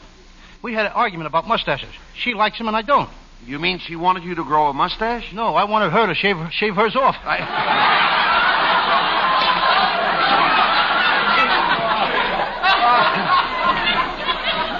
I thought she was rather pretty. She has such pearly white teeth. Yes, and when we broke up, I asked her for a picture of her face so I could remember her lovely teeth. Well, did she give you the picture? She didn't have a picture, so she gave me the teeth. Well, we've got to have a leading lady. Now, wait a minute. How about that little brunette actress? No, I'm mad at her, too. We had a date at Hollywood and Vine last week, and she stood me up. Did you tell her off? I'll say I did.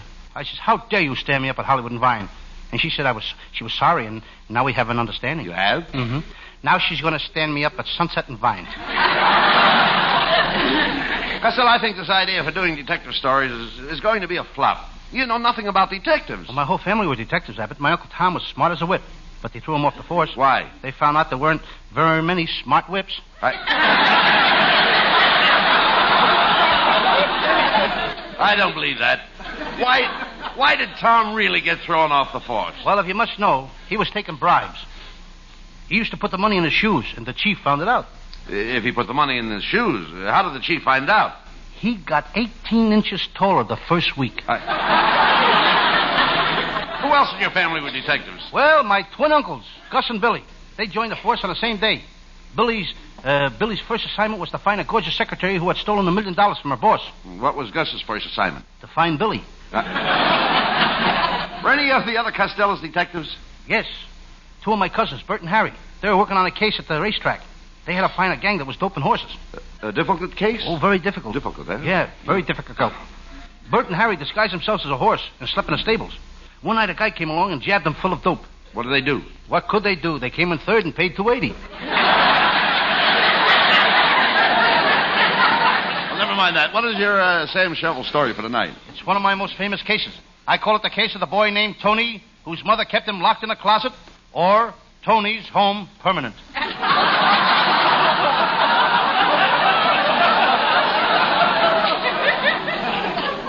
Sounds interesting. Well, let's get on with the case. And now, we present the adventures of Sam Shovel, Master Detective. Brought to you by Army Surplus Sales. And here is today's radio special. Something no housewife should be without. Yes, today you can buy Fort Dix. So, rush over to Army Surplus Sales and buy Fort Dix. Bring it home and surprise the little woman. And remember, when you buy, insist on the genuine Fort Dix. Do not accept Marchfield. And now for the adventures of Sam Shovel, Private Detective.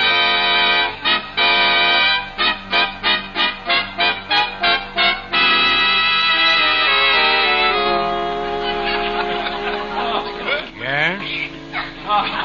I'm Sam Shovel, Private Detective. I'm sitting in my little office down by the waterfront all by myself, playing gin rummy the hard way. The hard way. Without cards. I've been playing for 2 hours, and I owe myself $900. And I'm worried. I know I'm not good for it.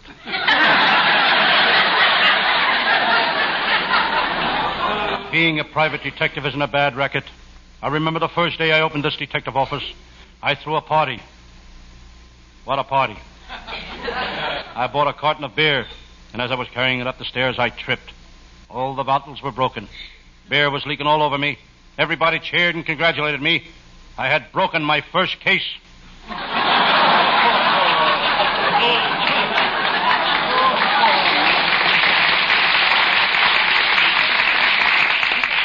As I'm sitting here now, I feel something creeping up behind me. It's Lieutenant Abbott of the Homicides Bureau. The man who single-handed caught Babyface Nelson, Babyface Cooper, and Babyface Brown, which wasn't too difficult considering they were all babies. Detective Abbott speaks. Hello, Sam Shovel. My, it's dark in here. Why don't you pull up the shades? Okay, I will. Sam, it's still dark in here. I know. I don't have any windows.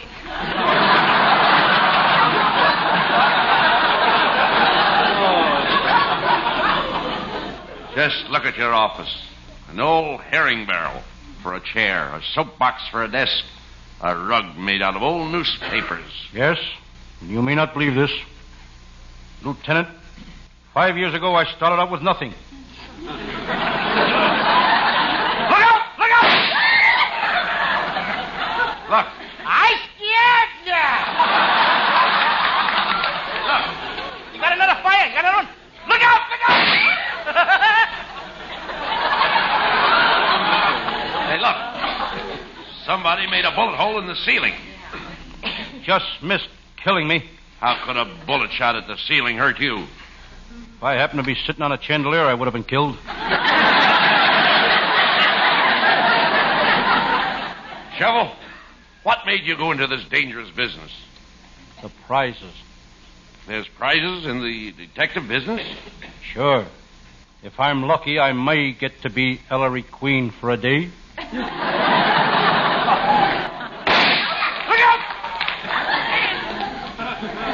They're awake.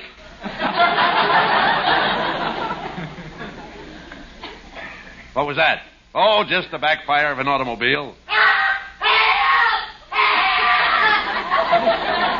What was that? That must be one of the tires yelling for help. That sound came from the building next door. Who occupies it? The Universal International Overseas Interstate Trucking Company. Where do they ship to? Glendale. We'd better go next door and investigate. It may be the killer. Wait till I get my weapons. My gun, my blackjack, and today's newspaper. Today's newspaper is a weapon? If I mess with the gun and the blackjack, I'll show him the headlines in the paper and he'll worry himself to death. Let's go. Help! Help! Hey, look. There's a man on the floor. He's in trouble. What happened, mister? Oh, I've been stabbed. They put a bullet in my shoulder, a dagger in my back, and all my ribs are broken. Oh. Does it hurt? Only when I...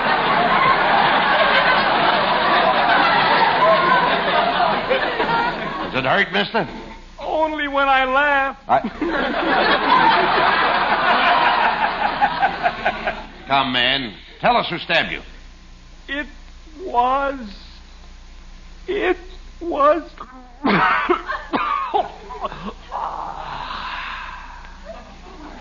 man is dead. We've got to find out who the killer is. I know. I'll ask Herman the stool pigeon. He'll sell us the information. What makes you so sure he will? For money, Herman would sell his own grandmother. How do you know? I bought her 3 times already.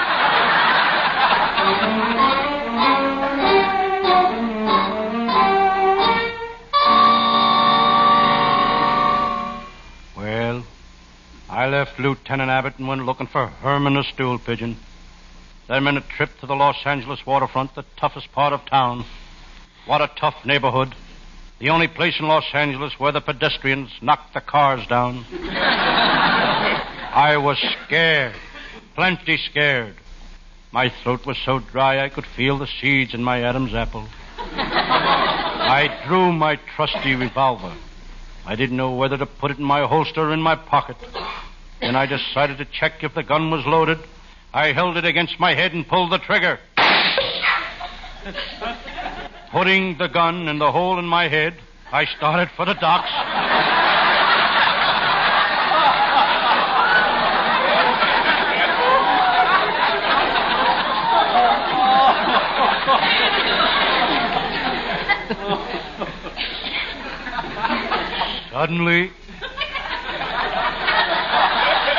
Suddenly I heard a voice. What are you like that for? Sam. What? It's me, Detective Abbott. It's dark. I can't see you. I'm here on the wharf. On the what? Wharf. I can't hear a word you're saying. There's a dog barking someplace.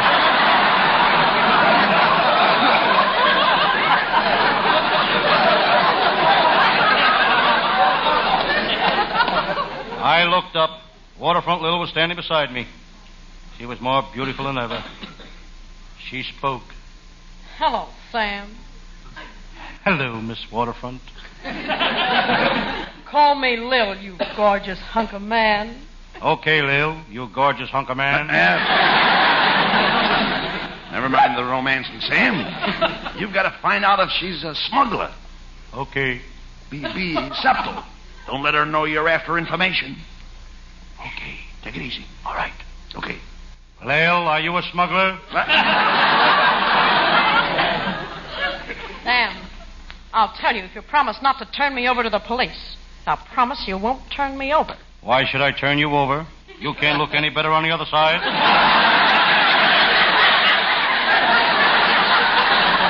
Well, Lil, got you at last. I'm taking you in. Oh, no, you're not. You'll never take me alive. Quick, Sam, put the handcuffs on her.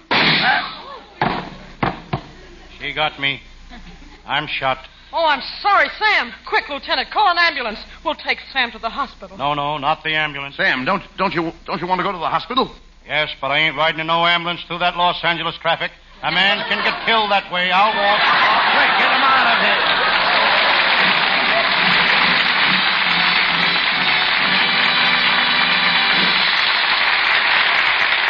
Keep the house lights down, boys. We'll have a curtain call by Abbott and Costello after a final reminder on this subject.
Costello. You certainly gave a brilliant performance as Sam Shovel tonight.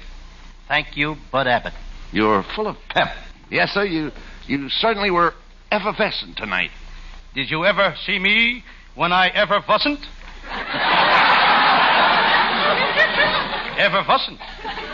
Now I know what happened to Baron Munchausen's riders. We've got them. Writing staff is headed by Eddie Foreman, with Paul Conlon, Pat Costello. And our producer is Charles Vander. Good night, folks. Good night, everybody in Patterson. Good night.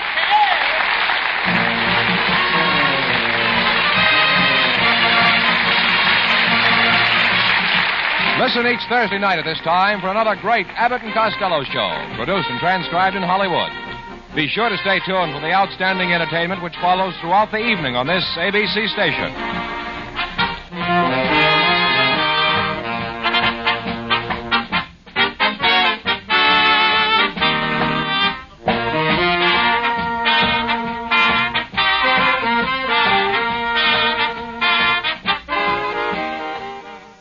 Bud Abbott, Lou Costello, 75 years ago, April 28, 1949. Visit our webpage, classicradio.stream. Stream our shows. Learn about building a classic radio collection of your own. You can find our social media links there, and you can also buy me a coffee to help support the program. Up next, Ronald and Benita Coleman in the Halls of Ivy.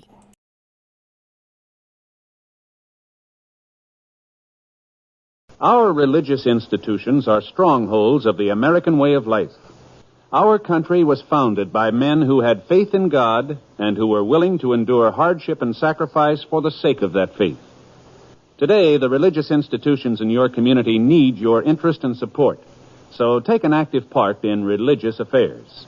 Your pastor, rabbi, or priest will give you invaluable family counsel and aid if you are a newcomer to the community. To face the problems of the future, America must be morally strong. And that moral strength comes through worship and faith. Go to church this week and take someone with you. Now on Classic Radio Theater with Wyatt Cox, Ronald and Benita Coleman in the Halls of Ivy from 74 years ago today, April 28, 1950.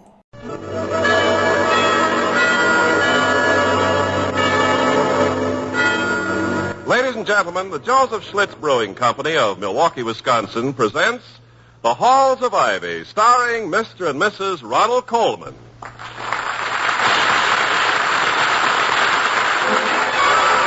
I was curious. I tasted it. Now I know why Schlitz is the largest selling beer in America. No wonder it's the beer that made Milwaukee famous. If you like good beer, you'll find it pays to be curious and learn about Schlitz for yourself. And now, the Halls of Ivy. We love the halls of ivy that surround us here today, and we will not forget.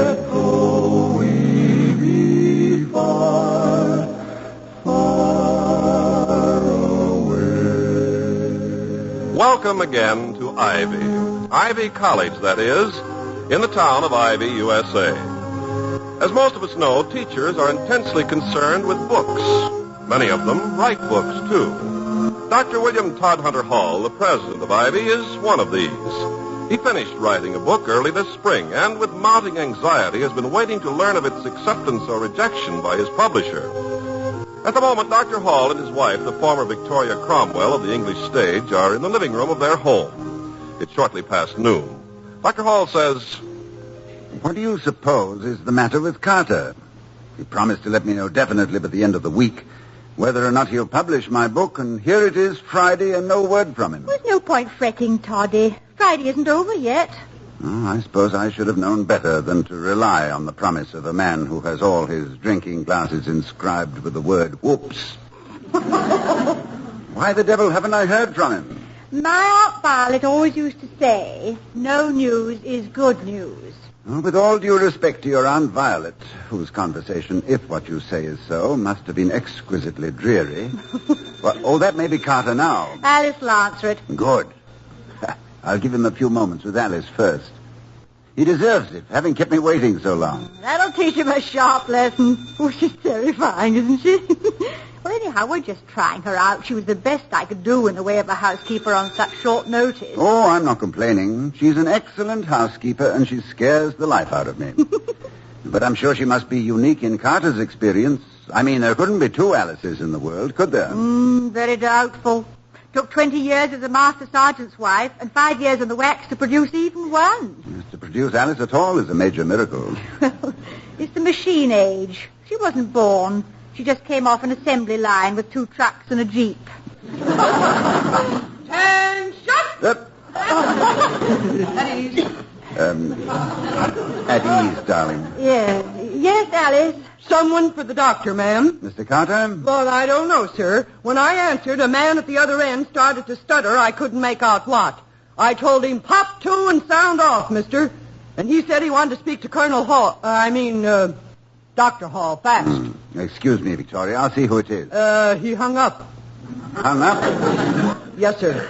He said he had a message for you and tried to pull rank on me when I told him it'd have to go through channels. Well, I chewed him out a little for that. And he said, never mind, he'd be right over. Be right over? Well, then it couldn't have been Carter. He's in New York. Well, chow will be ready in half an hour, ma'am. Chow? Oh, yes, good. Maybe a little more than half an hour. I never cooked for less than a company full strength. Takes time to divide all my recipes by 200. Well, that's quite understandable, Alice. Yeah, but it's all right. I'll bracket the roast and be on target at 1,300 hours. As you work. Frightening. Well, it's almost 1 o'clock. If Carter intended to publish my book, I'd surely have heard from him by now. Perhaps I should have worked on it another year or so. Oh, nonsense, Toddy. The book is beautifully written. It's one of the most exciting biographies I've ever read. Well, then perhaps the subject's been found uninteresting. After all, Jonathan Gilly was a rather obscure scientist, even in his own time. You know, it's been claimed that the 3 most fascinating subjects for books are Abraham Lincoln, doctors, and dogs. And that the ideal title would probably be Lincoln's Doctor's Dog. You know, perhaps I should have called mine Victoria's Husband's Hobby. Well, let's wait another hour or so, then we can say... Dr. Hall! Oh, Mr. Merriweather, come in. Come in. Good heavens, man, what... Congratulations. Congratulations. Thank you very much. What for? You mean you don't know? Know what? Oh, let me catch my breath. I ran all the way from the club. Tried to reach you by phone, but that female top kick of yours tried to rout me through the Pentagon building. Yes, there's a chair. Sit down. No, we better make Dr. Hall sit down. Well, sit down, William. Why should I sit down? Because if you don't, this is likely to knock you down. I haven't been so happy about anything since my doctor told me to stop working. Oh, I said it's wonderful. Congratulations. Thank you again, but for what? Oh, this is marvelous. He doesn't know. No, what? Well, I was in the club library reading my newspaper and listening with half an ear to the radio when I heard the news. Wonderful news. Don't let me rush you into revealing it, Mr. Merriweather. No, my husband stands always like this, digging his fingernails into his palms and holding back a scream. Well, ma'am, in the middle of this news broadcast, I heard the name. Jonathan Gilly. Jonathan Gilly?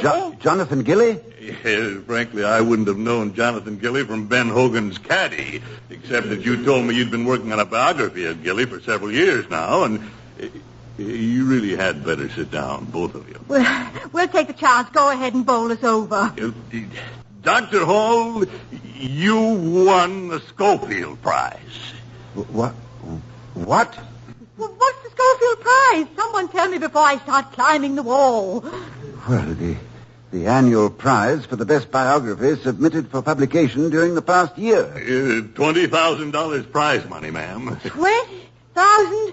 And the best biography. Oh, Toddy. Oh, Mr. Merriweather, I could kiss you. Go ahead, ma'am.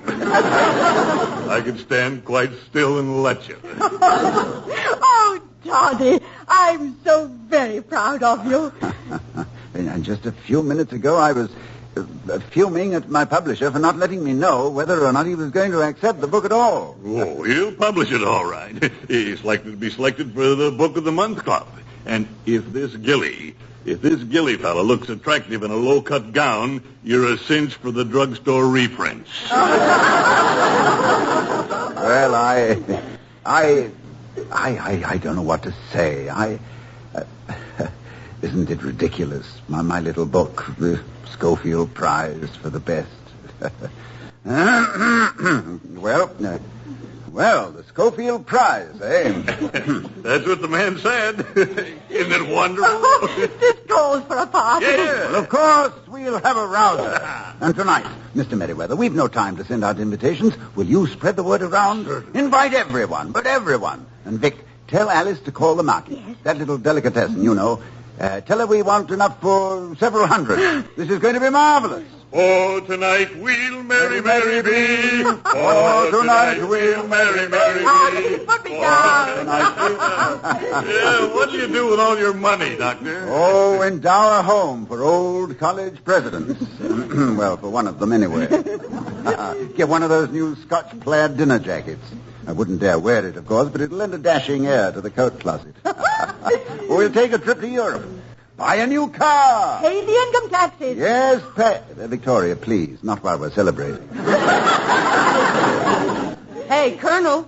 Colonel who? Where? Oh, me. Oh, yes.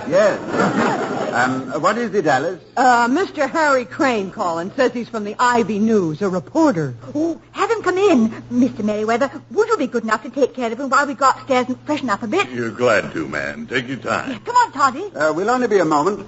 Oh, tonight we'll merry, merry be. Dr. Hall? No, my name's Merriweather. I'm on the Board of Governors. No, the halls will be down in just a moment. Oh, well, I'm Crane of the News. How do you do?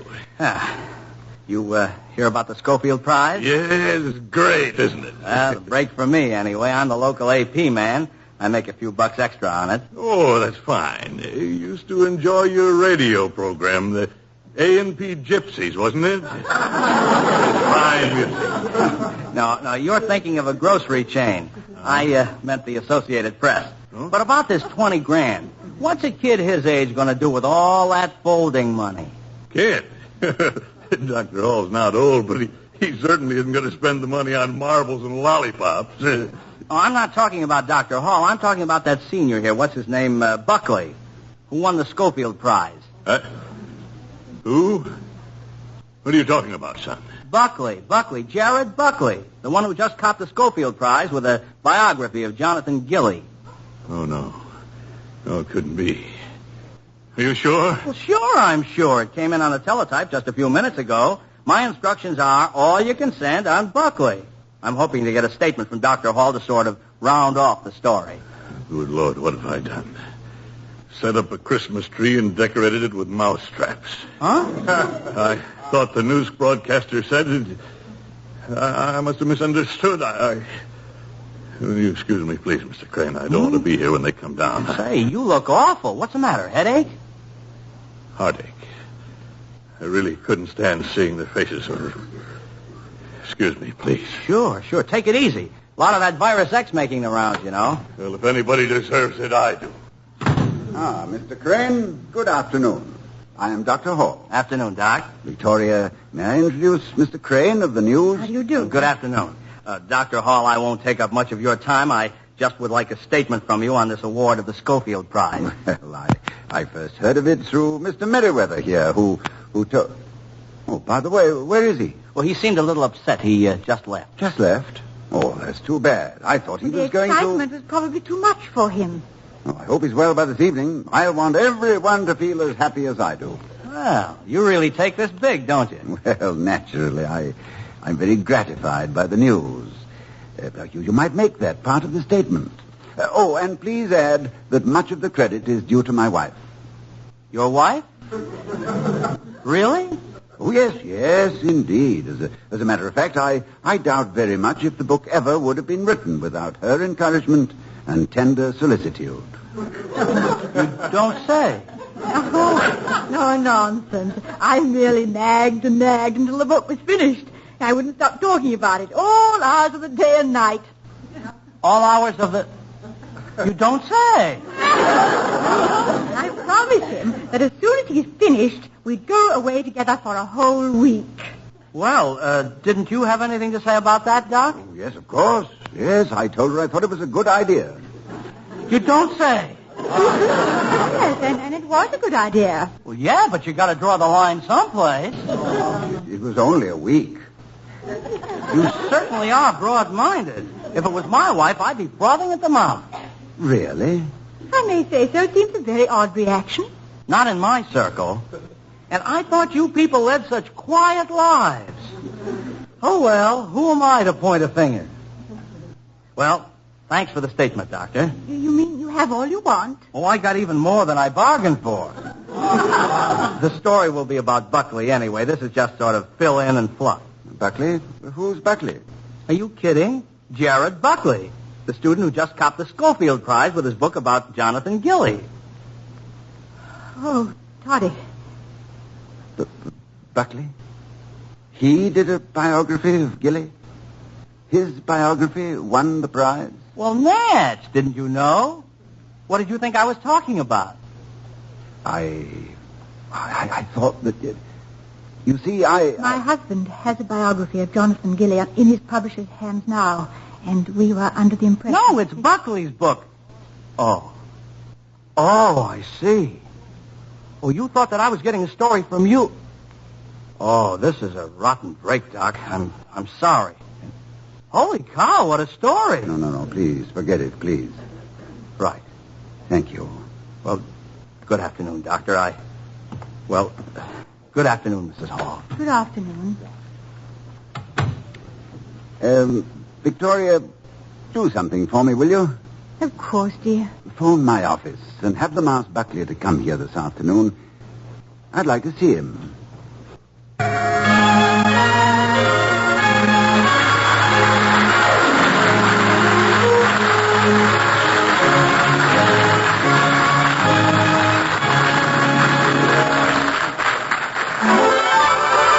I was curious. I tasted it. Now I know why Schlitz is the largest selling beer in America. No wonder it's the beer that made Milwaukee famous. There's a story behind those words, a story of something pleasant that could very easily happen to you. So before we return to the halls of Ivy, let's find out how a curious golf professional took a lesson from a group of beginners. When you golfers learn something from me, it's all in a day's work. But when I learn something from you golfers, well, that's like the man biting the dog. The man bites dog incident I'm going to tell you about took place shortly after I became the golf pro at an exclusive club in Connecticut. One of my first jobs was to help some new members work on their game. Now, these men were beginners who spent more time in the rough than they did on the fairway. But even so, they enjoyed golf a lot more than some experts I've met. And their enjoyment didn't stop at the 18th hole. I'd see them in the clubhouse after the game, having as much fun as if they'd just broken 100. And I couldn't help noticing that Schlitz always seemed part of that happy picture. They always had a good time, and they always drank Schlitz. So I began to wonder if this beer would give me as much pleasure as it gave them. There was only one way to find out: by trying Schlitz. So I ordered a bottle, and I took my first taste. The look that appeared on my face was second only to the look of satisfaction I reserve for photographers on those infrequent occasions when I win tournaments. That look said as plainly as if it had been printed on my face. No wonder Schlitz is the largest selling beer in America. No wonder it's the beer that made Milwaukee famous.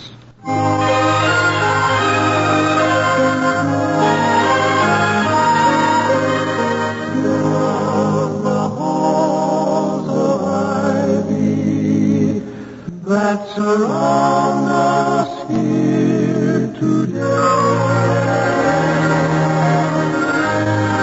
Returning to the halls of Ivy, we find a saddened Dr. and Mrs. Hall, awaiting a visit of Jared Buckley.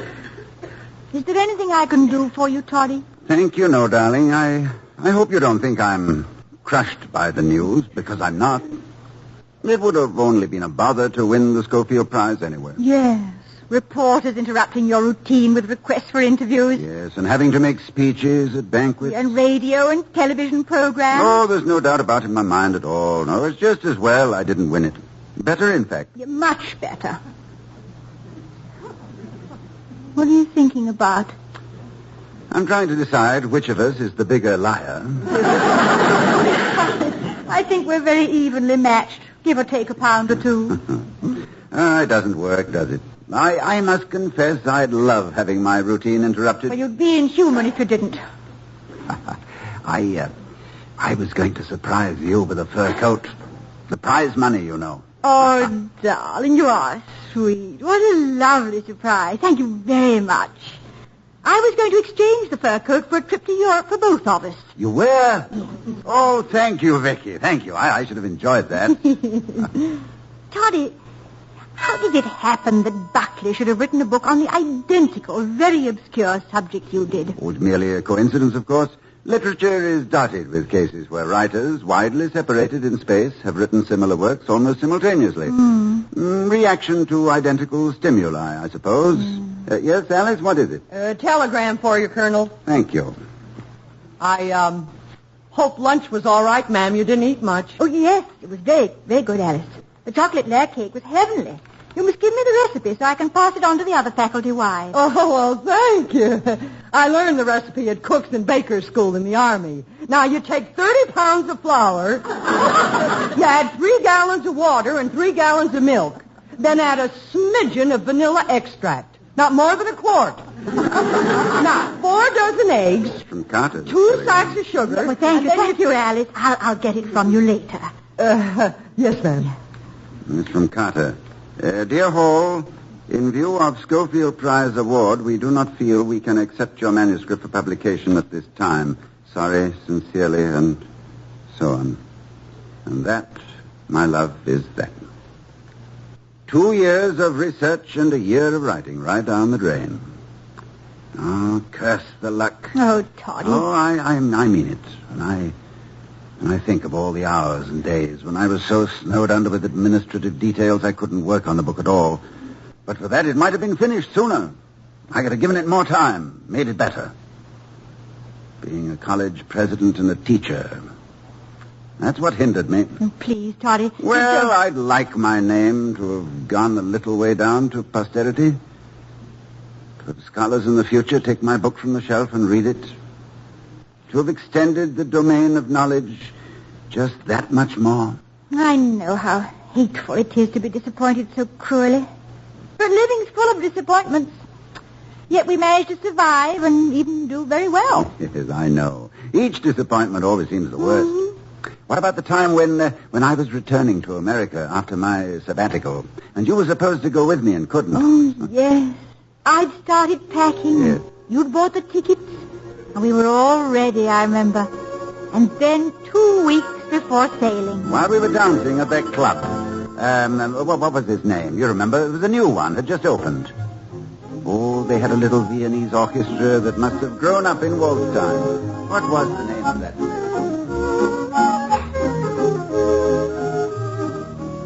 I think Strauss must have had someone like you in mind when he began composing.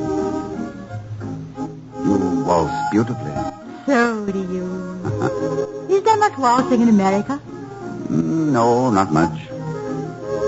When I left, everyone was doing something called the Big Apple. Oh, Vicky, it's marvelous. 2 weeks more, then goodbye, London. 5 days later, hello, America. You know, when the customs inspector asks me if I have anything to declare, I shall say, only my love. Toddy. Yes, Vicky?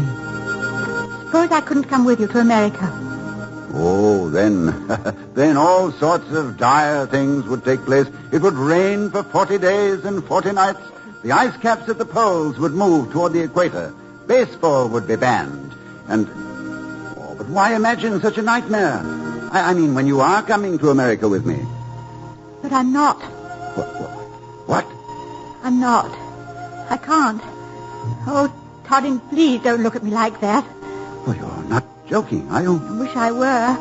Only I wouldn't make such a joke. Yes, but I don't understand. Well, the management have asked me to change my mind and extend the run of the show until business warrants closing it. But why? Well, if I don't, I'm throwing almost 60 people out of work. I couldn't refuse them. Oh, but Vicky, I had plans for it. Oh, they were beautiful plans, darling. And they'll be fun to carry through. But we'll have to wait a bit. I'll join you later. You see, they all tell me the show can't go on without me. It won't go on for me without you either. Toddy, it wasn't an easy decision to make. Oh, I know.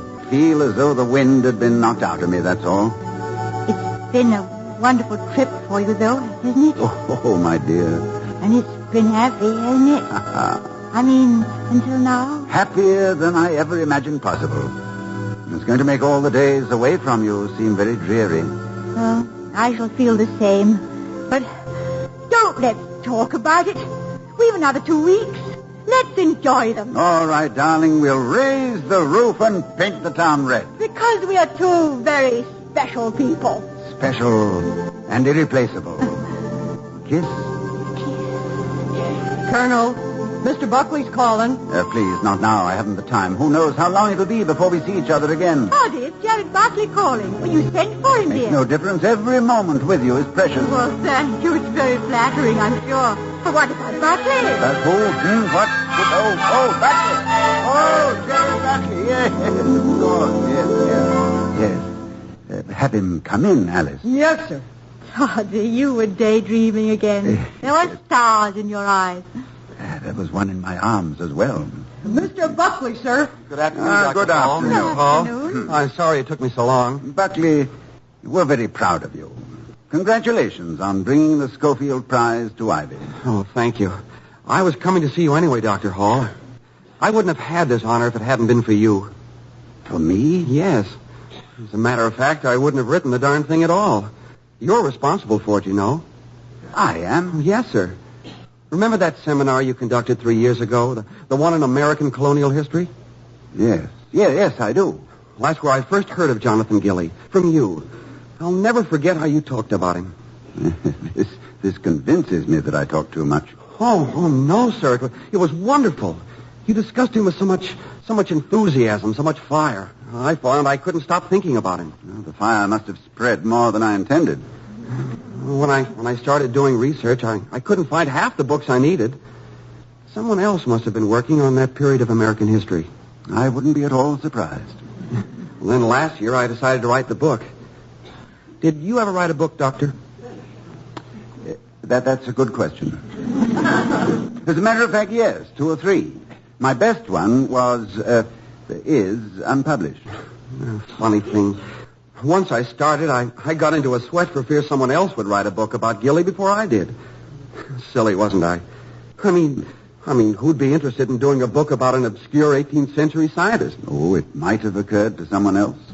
It might have at that. I guess I'm lucky it didn't. Anyway, well, this is the original manuscript. I'd be very happy if you'd accept it as a sort of a souvenir to remember me by. Will you accept it? Thank you, Buckley. I accept it with pleasure, gratitude, and a touch of envy. That's very kind of you to say that. Is there anything else, sir? No, nothing else. Just congratulations and the wish that this may be only the beginning of a very successful career. Oh, thank you. Good afternoon. Good afternoon. Bye, Mr. Buckley. Well, Vicky, I'm glad it was Buckley. Nice boy. You're not so bad yourself, Professor. but I'm in the wrong profession, I sometimes think. If I weren't a teacher, I wouldn't have conducted that seminar. And then I wouldn't have brought Gilly to anyone's attention. But garrulous old Hall had to open the gate to his own apple orchard. Teaching, bah. Toddy, I think you ought to read this. Read what? What Buckley says about you. About me? Yes. Here. It's the foreword to his book. Oh, let's have a look. And the Emperor of China said to his ministers, "Go search through the land for the wisest of my subjects, he who hath the greatest knowledge and the highest ability to use it. And when he is found, bring him to me, and he shall be my adviser and sit at my right hand." And the ministers searched through the land and found him and brought him to the emperor. And with him came one other. And the emperor welcomed the wisest of his subjects and gave him great honor. "But," asked the emperor, "who is this other one who comes with you?"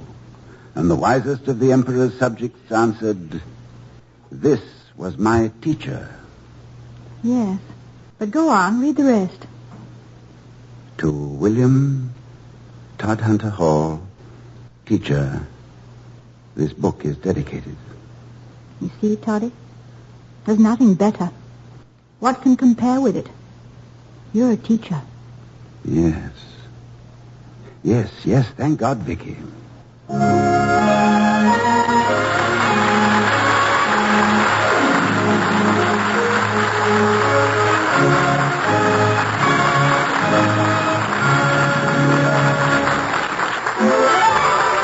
I was curious. I tasted it. Now I know why Schlitz is the largest selling beer in America. No wonder it's the beer that made Milwaukee famous. Here's a note for your date book. Starting Wednesday, May 10th, the Halls of Ivy will be heard on Wednesdays instead of Fridays. And here again are Mr. and Mrs. Ronald Coleman. Good night, everyone. Good night. Be sure to see Ronald Coleman's latest picture, Champagne for Caesar. We'll be seeing you next Friday at this time at the Halls of Ivy, starring Mr. and Mrs. Ronald Coleman. Ken Carpenter speaking. 74 years ago, April 28, 1950, the Halls of Ivy, here on Classic Radio Theater with Wyatt Cox. We'll talk a little bit about tomorrow's shows and bring you an episode of Superman next.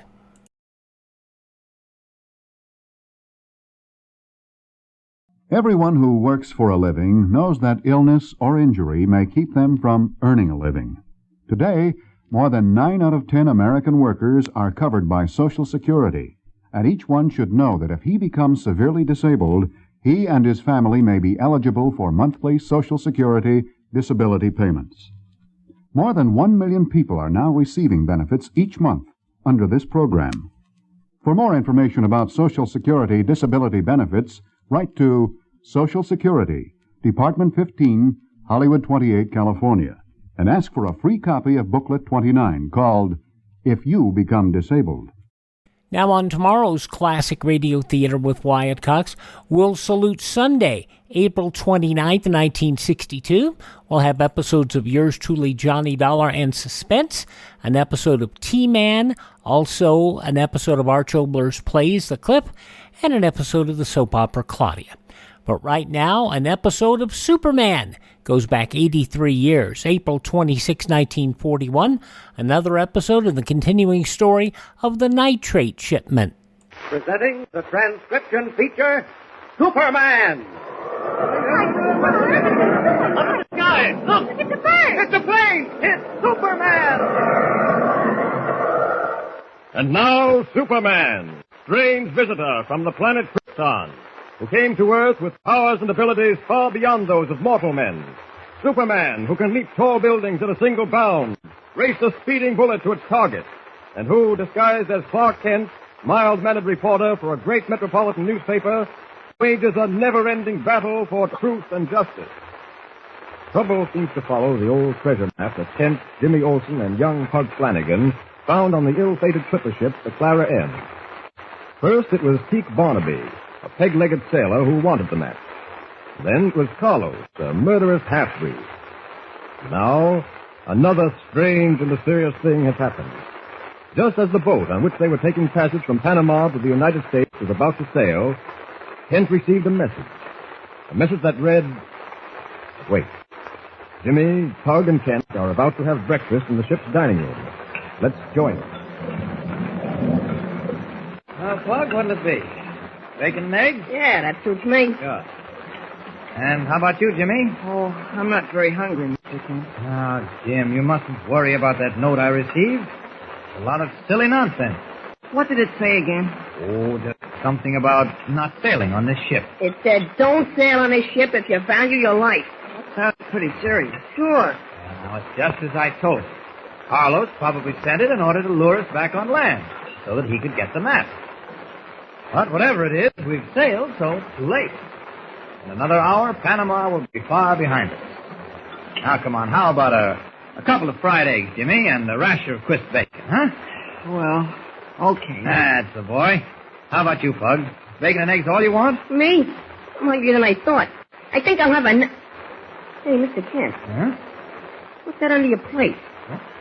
Under my plate? It's an envelope. Oh, that's funny. Oh.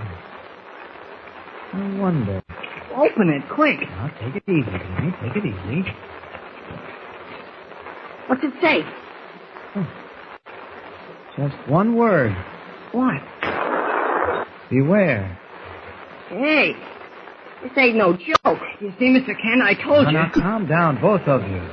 Act as though nothing had happened. I ain't that good an actor. What are we going to do? Just sit tight for a moment. Whoever's responsible for this note is on board the ship. Now, you order breakfast just as though everything were perfectly normal. I'm going to have a talk with the captain.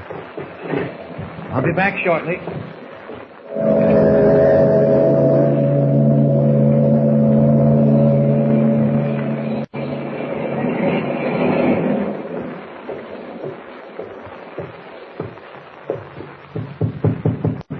Come in. Captain Estero? Si, senor. What can I do for you? My name is Kent, Captain. Clark Kent. I'm a reporter on the Metropolis Daily Planet, one of our leading American newspapers. Oh, si, I've heard of the Daily Planet, senor Kent. I thought as much. Now, Captain Estero, what I came to talk to you about may seem a little strange. Oh, I'm afraid I do not understand what you mean, senor. Well, as you probably know, I took passage from Panama with two young boys. Si? Well, a few minutes before the ship sailed, I received this note. Here, read it. Tell me, who delivered this note to you, senor? A messenger. But that's not all.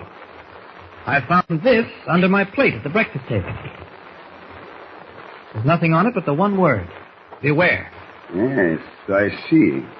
Can you explain these warnings, Captain? Well, being a newspaperman, senor Kent, you know that these are very trying times.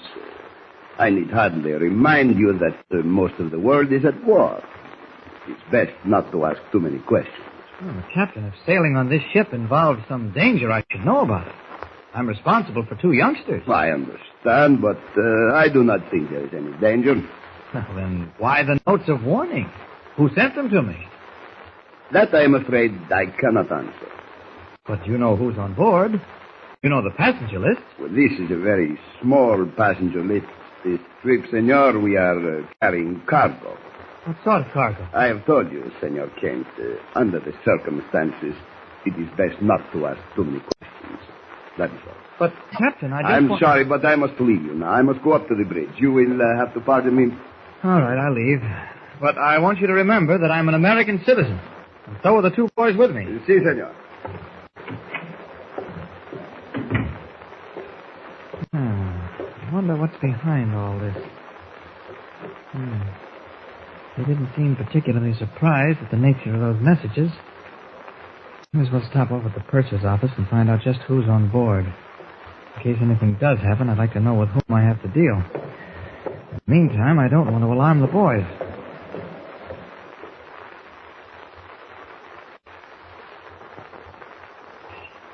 Mr. Kent's been gone for 20 minutes, Pug. Breakfast is ice cold. Don't worry about him. Why don't you eat? Oh, I'm not very hungry. Oh, here he comes. Sorry I took so long. Oh, Jimmy, you haven't touched your egg. Oh, I was waiting for you. What happened? Not a thing. Captain agrees with me that it's just a gag. Gag? Mm-hmm. Who would be pulling a gag on him? Yeah, bunk him. This ain't no gag. Mr. Kent, this is a plot. What kind of a plot, Pug? Well, I don't know, but it's a plot. You've got a very vivid imagination, Pug. It's running away with you. Now, how about finishing breakfast, and then we'll go up on deck and play some shuffleboard, eh? Yeah, that's a sissy game. I want to steer the ship. Well, I'm sure the captain would greet that suggestion with cheers. Oh, did you see the captain, Mr. Kent? Uh-huh. Didn't I tell you I saw him? Yes, but... I have a feeling you're hiding something. Jimmy, you're worse than Pug. And the way you've been staring at the other passengers here in the dining room. I'm just interested in knowing who our shipmates are during this trip. Then why don't we go over and introduce ourselves to them and find out who they are? I don't need to, Pug. I was just talking with the purser about them. Say, you mean you think one of those other passengers sent you those notes? Oh, of course not, Jimmy. I told you that was just a gag. Hey, look at those two dark men with the black hair. Huh? They look suspicious. Oh, don't be silly, Pug. They're a couple of coffee growers from Brazil. What about that gray-haired man there? And the girl with him? Well, he's a doctor, I understand. And a very capable one, too. The girl there with him is his daughter. Rather nice looking, isn't she? Gee, Mr. Kent, that old dame over there in the corner in the black dress looks like she's 100 years old, don't she? But she's a cranky old maid, too. No. That's no way to talk about her, Pug. Probably very nice. Only 5 others besides us. You wouldn't think it paid to run the boat for 8 passengers, would you? Well, it's carrying cargo. What kind of cargo? The captain refused to... just general cargo. I know just what you mean, Mr. Kent. Well, come on, let's all get up on deck, shall we? It's swell morning. I'm going to our cabin for a while. Yeah, me too. Well, all right. I'll meet you on deck. Make it snappy now. I'll wait for you near the shuffleboard part. Okay. There's something fishy around here, Jim. That's what I think. Mr. Kent's holding something back. He doesn't usually do that with me, so it must be important. Is this our cabin? Yeah. Hey, Jim, what do you think it is that's worrying Mr. Kent? I don't know. But it must have something to do with the cargo. He let slip that the captain wouldn't tell him what it was. We can find out easy enough. How? Go down and look. Ain't no trick in that. You mean sneak down into the hold? Sure. But that wouldn't be right. Why not? We ain't gonna steal nothing. I suppose we could just take a look. Yeah, that's all. Just a look. Come on, before Mr. Kent comes after us. Do you know the way to the hold? We'll find out. Leave it to me. It's a big ship. If we get lost, Pug. We ain't gonna get lost. Just follow me. I'm used to finding things.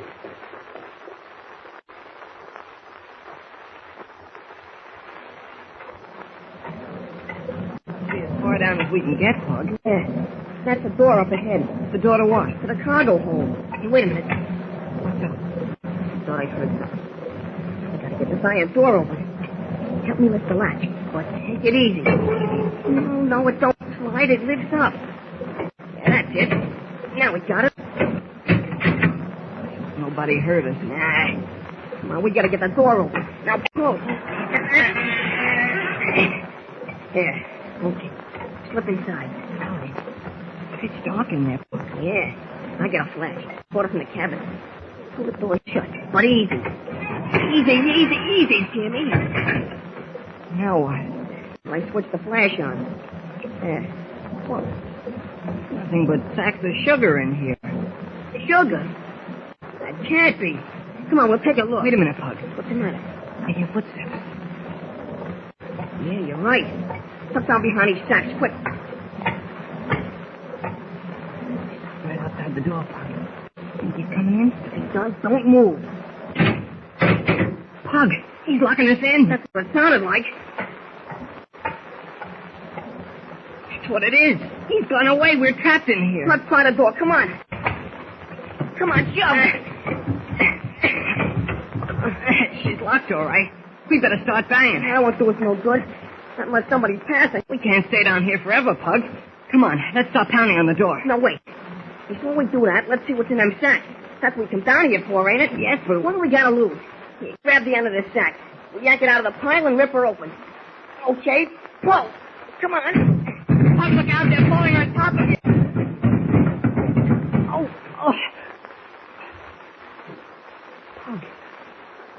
Pug, where are you? Pug! He's buried under the sacks. I gotta get him out. Pug, answer me! Oh, can't move these sacks fast enough. They're too heavy. I need help. Help! Open this door! Help! Will anyone hear Jimmy's cries for help in time to rescue Pug? Once again, the boys have gotten themselves into trouble, and it looks like just the beginning. So don't forget to tune in next time and follow the thrilling story of Superman. Tune in the next thrilling installment of the transcription feature, Superman. Up in the sky, look! It's a bird! It's a plane! It's Superman! Superman is a copyrighted feature appearing in Action Comics magazine. And we'll hear the next episode of Superman and the Nitrate Shipment coming up on Tuesday at this time. All right, visit our webpage, classicradio.stream, crime drama tomorrow, and thank you for making us a part of your day. Classic Radio Theater, I'm Wyatt Cox.